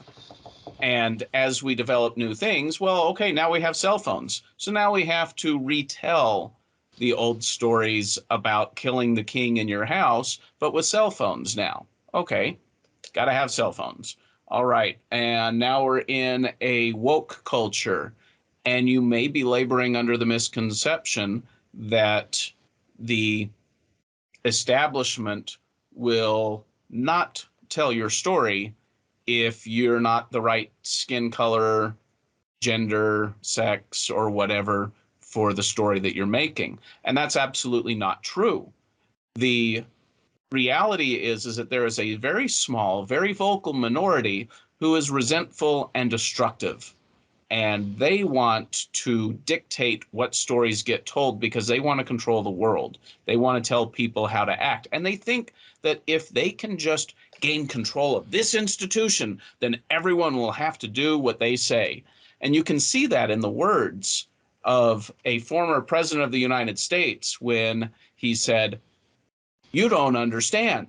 I won. You have to do what I say." Bullshit. The president of the United States is the servant of the people. He did not win. You don't have to do what he says. He was elected. He has to do what you say. And if he doesn't, there will be hell to pay. And that's what happens with every single president of the United States that we've had. They never do what's in the best interests of the people, and then there's hell to pay. The difference is when we elect our leader, instead of having a hereditary monarch or an elected monarch or somebody from an elite class who seizes power, they do it even worse, and there's even more hell to pay. So the messes that we have now are smaller than the messes that we had a century ago. And this relates back to, in the current timeline, we have to write certain stories in certain ways. No, we don't. No, we don't. In fact, if you transgress the boundaries, in fact, that's one of the things that the woke and the social justice crowd like to do. We need to transgress the boundaries of traditional culture because it's racist and sexist and all of these other things. Well, guess what? If you're really good at transgressing boundaries, everybody wants to hear your story. Everybody. And the worse they try to stop you, the more people want to hear it. What's the best way to get a best-selling book? Ban it. I mean, it's a joke. It's a cliche. Oh, my book got banned, and now it's sold 10 million copies. It's like, all right. the harder you try to cancel something, the less effective your efforts will be.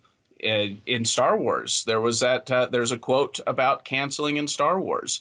Princess Leia talks to Darth Vader or Governor Tarkin and says, Tarkin, yeah.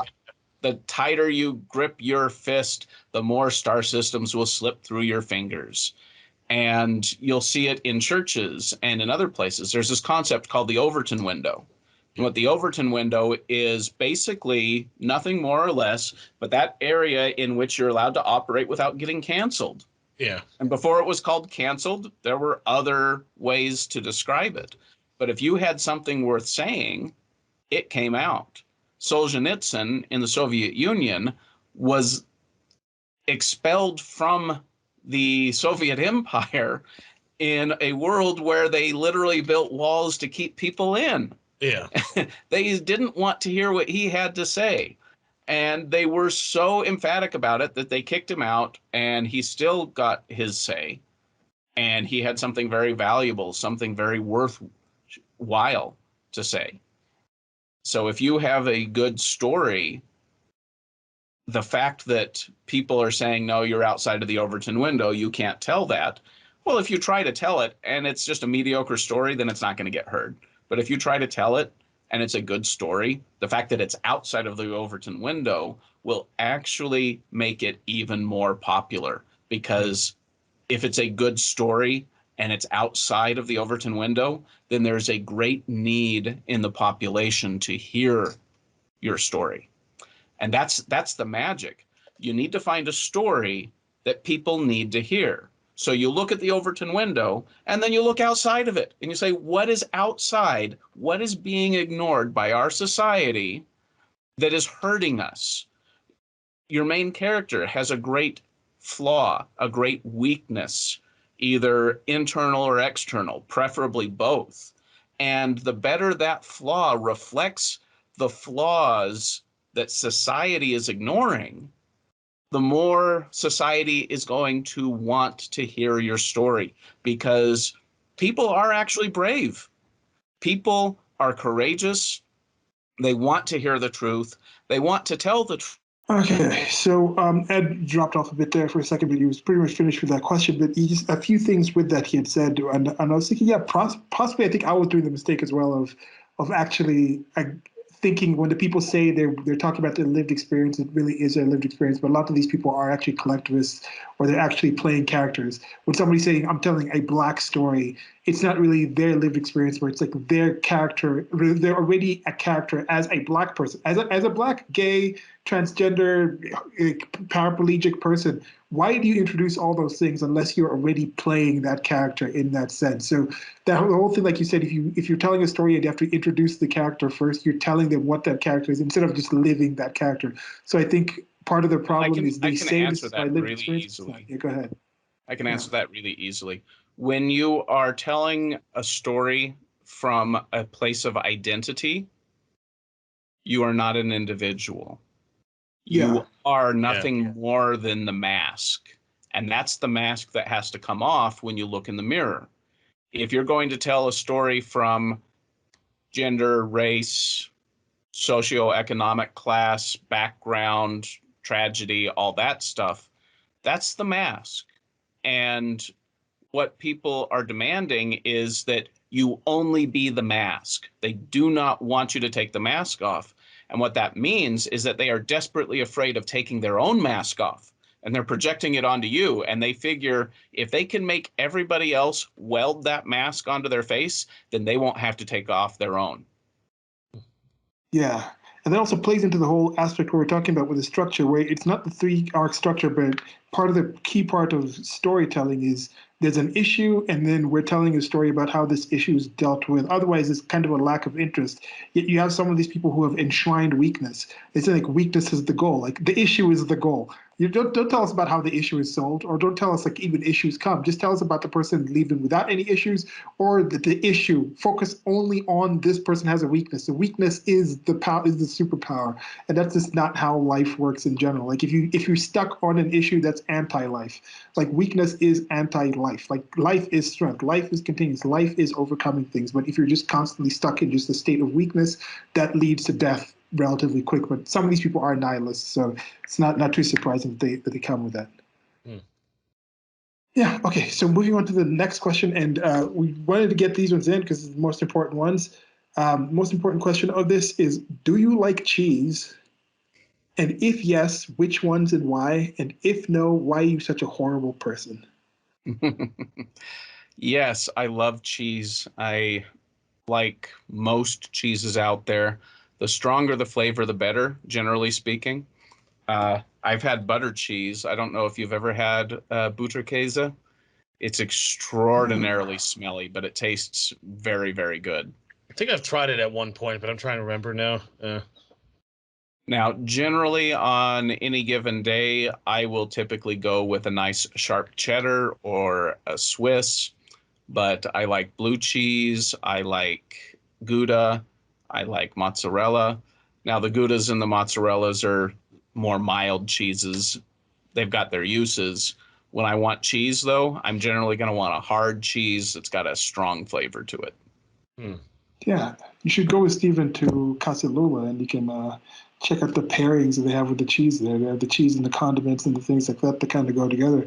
Do they have like the ability, because they have the menu right there, Steven, but it wasn't, I don't remember, it's not like listed in like hard cheeses or strong cheeses. How do they section them out, if you remember? Oh, I'm trying to remember. It's like there's like fresh cheeses. There's like what is it, bloomy cheeses? There's like four broad categories, and then you Yeah. pick amongst those. But then those change either not quite week by week, but it's kind of what they have available. So like they'll get like a shipment of something in, then it'll sell out, then they'll get another one in, sell that out, and then the condiments they just change in accordance with what they feel like doing and what's in season and all that. Yeah.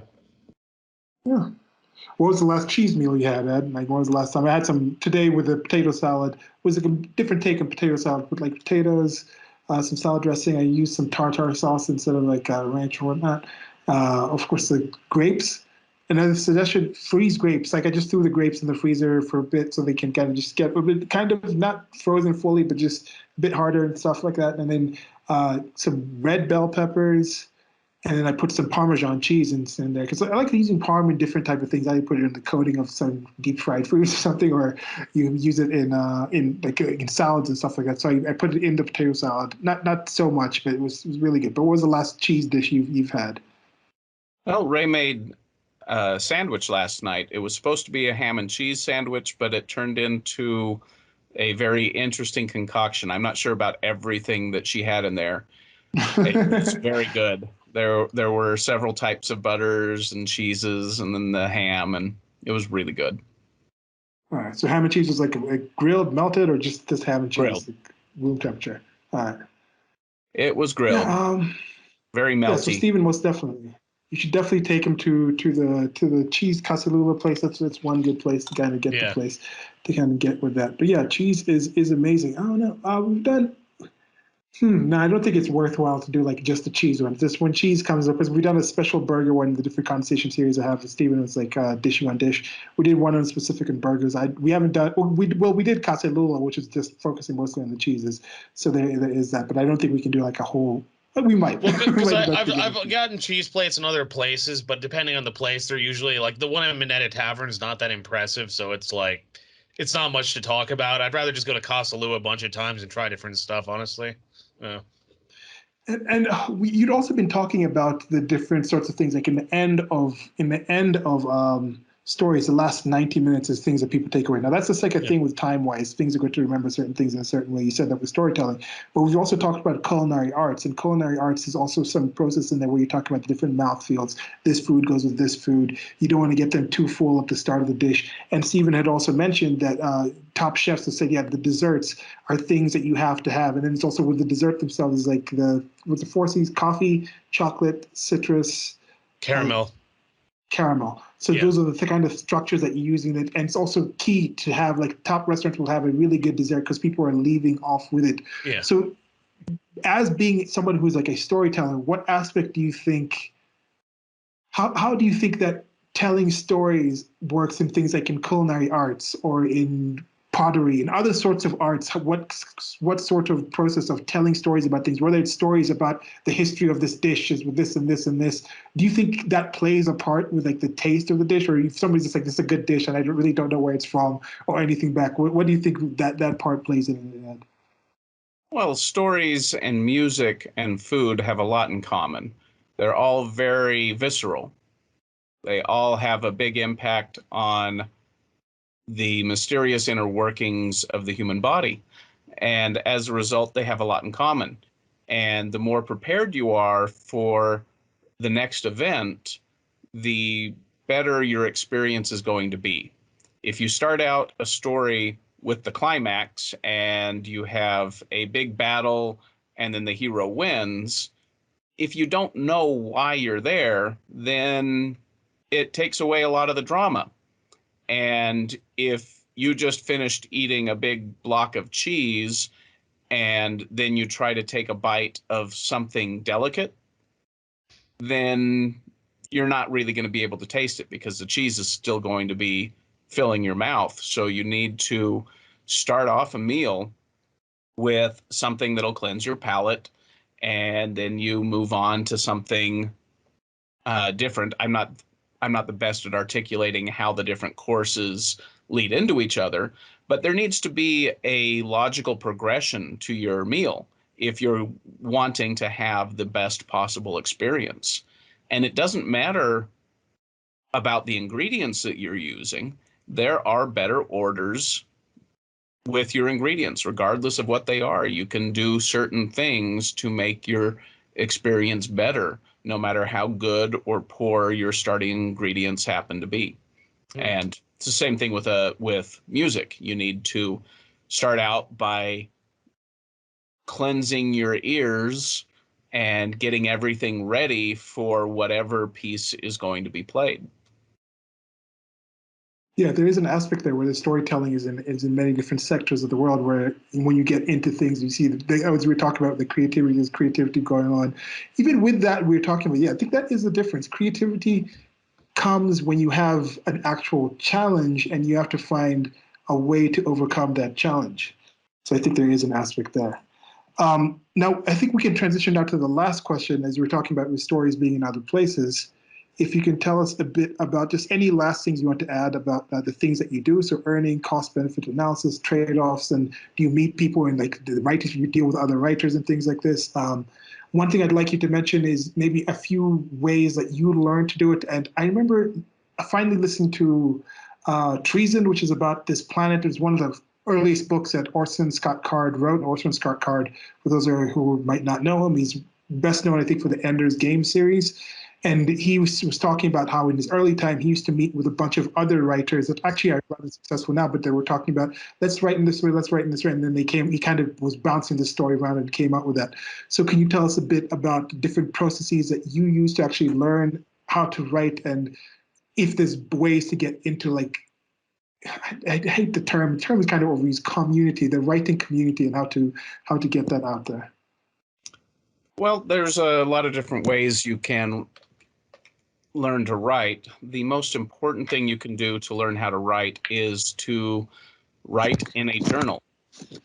Every day, at the end of the day, take 5 minutes and just write down the experiences you've had throughout the day and explore your own mind a little bit. The better you get to know yourself, the better you're going to be able to tell an effective story. Once you have a habit of writing in your journal or diary every day, develop that habit for a few weeks, and then you can start looking into reading books about writing, about the different structures. You can get involved with some writing groups. I'm not sure how useful a writing group will actually be. In a lot of cases, what writing groups do is they reinforce the problems that are going on there. In a lot of cases, uh, other writers will actually sabotage what you're doing, and not intentionally. Like one of the things that you need to do to write well is you need to evoke a desire inside your audience. Desires are not comfortable. So if you write something that has a really strong desire line, and then you show it to somebody else who happens to be a writer, they're going to say, oh, this makes me feel uncomfortable. I don't like that. And they just advised you to delete the thing about your story that would make it popular. It's desires are uncomfortable. And if people say, oh, that makes me feel uncomfortable, then, oh, well, maybe I should delete that. I don't want to make my audience feel uncomfortable. Yes, you do. There are certain things you can do to learn how to write, as in how to write a sentence, noun, subject, verb, adjective, all those different parts of speech. And those are important. But if you're on social media, you're getting a lot of practice in that every day, and you're getting great feedback every day based on how your posts are received and how you talk to others. So if you want to be a better writer, I would start by getting a journal and writing in it every day for 5 minutes. And then I would start writing stories and putting those stories out there to see how your audience responds. It is helpful to have an audience member in mind when you write. If you have somebody you want to talk to and you can picture them clearly, the better you can picture them, the more effective your writing will be.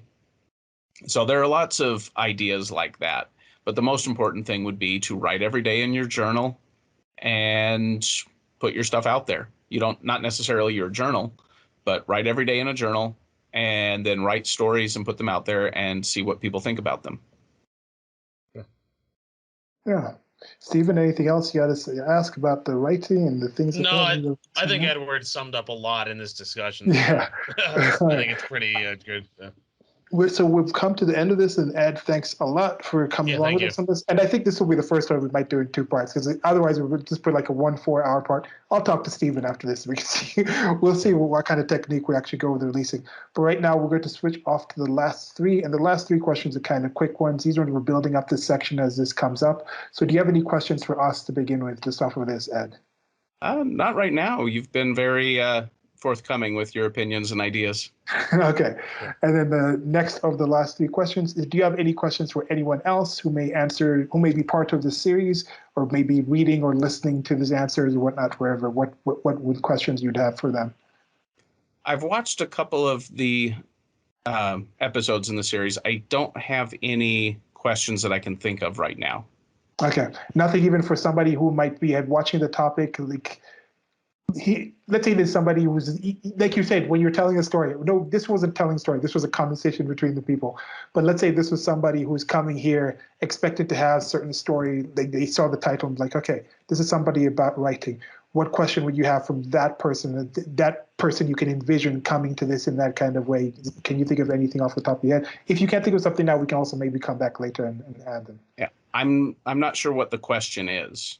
Like somebody who's coming here to hear about a writer, from what you think you've talked about with writing and storytelling, do you have a question for somebody who might be coming here to learn more about storytelling or to want to be a storyteller? Oh, what kind of a question would I have for the audience or somebody who might be watching? Mm-hmm. I would want to know what stories have really reached them lately. What topics have really made them think or struggle? Okay. Yeah, that's a good one. I think that is key when you're talking about the creativity. And that is, I think, creativity comes from struggle in the sense, whether it's struggling with yourself, struggling with something out there. Because if there's no actual struggle, if there's no actual challenge, if there's no actual conflict that you need to overcome, then why be creative? You just exist. Like you're not going to find different ways to breathe. If you can just stand here and breathe, you'll just stand there and breathe. But then if you're like, okay, I got to go here to get cleaner air, or I got to go there to get like less damp air, you'll find creative ways to kind of move around and do that. So I think there's a key part in there. And now the last one is, would you like to take one or random question or a requested question? We don't have any requested questions up. And for random questions, I have these hypotheticals. We can take one of those, and then later on you can come back with an answer if you choose to take a hypothetical Let's take a hypothetical. Okay. So she'll reach to this here. She'll just shuffle it up. Let's see what we come up with.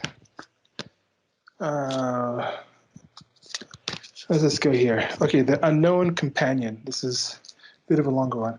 Okay, so at the age of 30, you suffer a blow to the skull. The head trauma leaves you with a rare form of partial amnesia. Though you are otherwise fine, you're completely missing 5 years from your life. You have no memory of anything that happened between the ages 23 and 28. That period of your life is completely gone. You are told by friends and family that when you were 25, you supposedly became close friends with someone who you met on the street. You possess numerous photos of you and this person, and everyone else in your life insists that this individual was your best friend for more than 2 years. You are allegedly inseparable. In fact, you find several old letters and emails from this person that vaguely indicate that you may have even shared a brief romantic relationship. But something happened between you and this individual when you were 27, and the friendship abruptly ended, and apparently you never told anyone what caused the schism, so it remains a mystery to all. The friend moved away soon after the incident, wholly disappearing from your day-to-day life, but you have no memory of any of this. Within the context of your mind, this person never existed. There's tangible proof that you deeply love this friend, but whenever you look at his or her photograph, all you see is a stranger. 6 weeks after your incident, you are informed that this person has suddenly died. How sad do you feel? Yeah. Not going to feel sad at all. If they're a stranger, you're just going to be, that's interesting.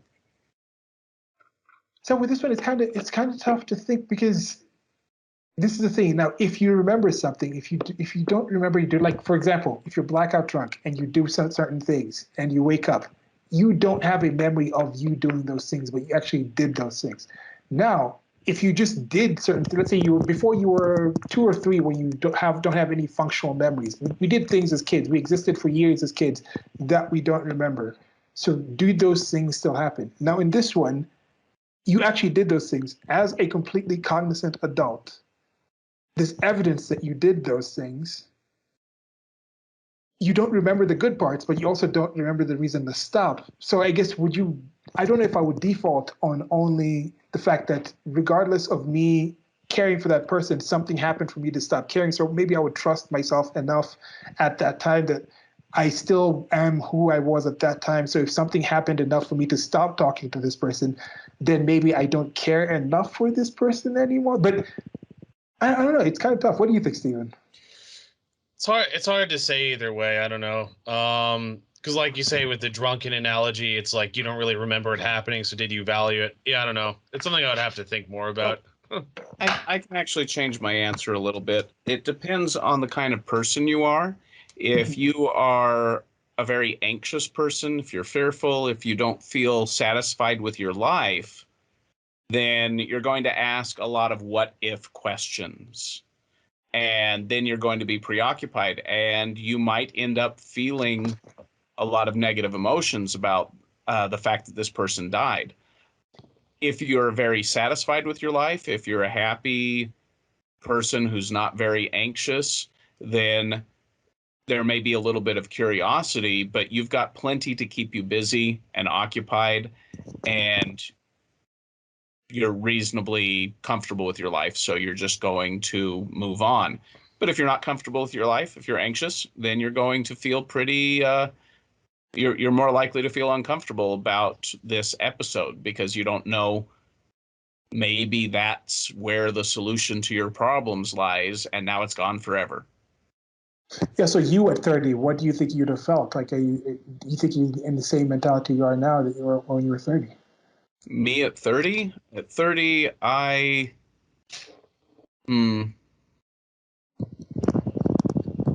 trying to think, like, okay, myself at 30. I don't know if I would be sad, actually, because I don't know. I think emotion is so much tied into actual memories. Like, now, but this is the thing with the stories. Like, we can watch a story of some characters that we don't understand. So how much of these characters, from the images that we have, from the emails that we have, can we construct enough of a story towards this? And since we don't know what happened to break up that relationship, could we imagine ourselves at that time being in a situation where this is somebody you should still care? It's a kind of a tough thing. Yeah, it depends on the story that the data would tell you. What story would that be able to actually impart to you at that time for you to be? Are you emotionally invested in the story that you now have to tell yourself from your actual life? Because it's not your life anymore. It's a story you're telling yourself about your life. Well, at 30, I was pretty dissatisfied with how the previous 10 years had gone. So it's unlikely that I would have wanted to that I would have wanted to revisit a relationship that had been involved in there. Yeah. And actually, no, I can say almost conclusively that every year I've gotten a little bit better than I was before. And so if there were some relationship that I couldn't remember that got screwed up, I'd just be like, okay, well, I'm glad I'm not that guy anymore. I mean, I was a good guy, but I'm better now. And whatever happened back then probably deserved it. Just move on. And if there's no way to find out, then there's not much need to speculate. But there's still only, knowing who you are, there's only so many ways that a relationship could have played out. So you know what your weaknesses are, you know what your strengths are, you know where you typically screw up. You even if you don't have memory of it, you can still probably figure it out if you put your mind to it. Yeah. Well, depending on how well you know yourself. If you don't know yourself very well, then yeah, that's going to be a big black box. Yeah. Well, I think that's it. For those of y'all who've been listening to this, this one long one or this multi-part one, then thank you all very much. And also let us know your answer to these hypotheticals in there. I'll try to leave an actual, I'll take a picture of it. It's kind of long. It's like rather long. I'm like, I don't know if I want to like retype all of that. It's like this thing that my brother got me. It's a gift. So that's some of the random questions that we'll be having. And also wherever you could find links to this, iknowgreatpeople.carbon33.com. That site will be up, or we forward you to other ones if we change the address of that. There'll be links to different things Edward might post and say, okay, this is something that I'm helping the stories, the projects that we're working together on stories, things like that. We'll put that on there. If there's other things that he's mentioned in this, I might get some things out and put some links up there. Anything else he thinks about. Any other subsequent conversation that refers to this will be linked from there. It's just a big network of things starting, and Edward will be on later to have different conversations. And as this project goes, Edward might eventually also host his own conversations with other people in this format. But yeah, anything else y'all want to say before we sign off? No, it's a good discussion. Thank you for participating, Edward. And, it'd be nice. Hopefully do more together in the future. And of course, you and I are going to keep working on our project, and Silas and I too. So it's fun. Hopefully more to come. Yeah. There is actually a book that they're working on together. We're talking about the writing thing. So is there any, we don't have to mention too much about it, but once that is out, there will be links below to that. They're working on a book together right now, and Edward and I are working on some animations and some projects. So this thing's coming, more in this series coming as well, and then other things. But yeah, I think that's it for me. Very cool. Yeah, it's plenty. Okay. Thank you. So guys, gals, and everybody else. It was a lot of fun. Thank you, Edward. Yeah. Bye. Goodbye.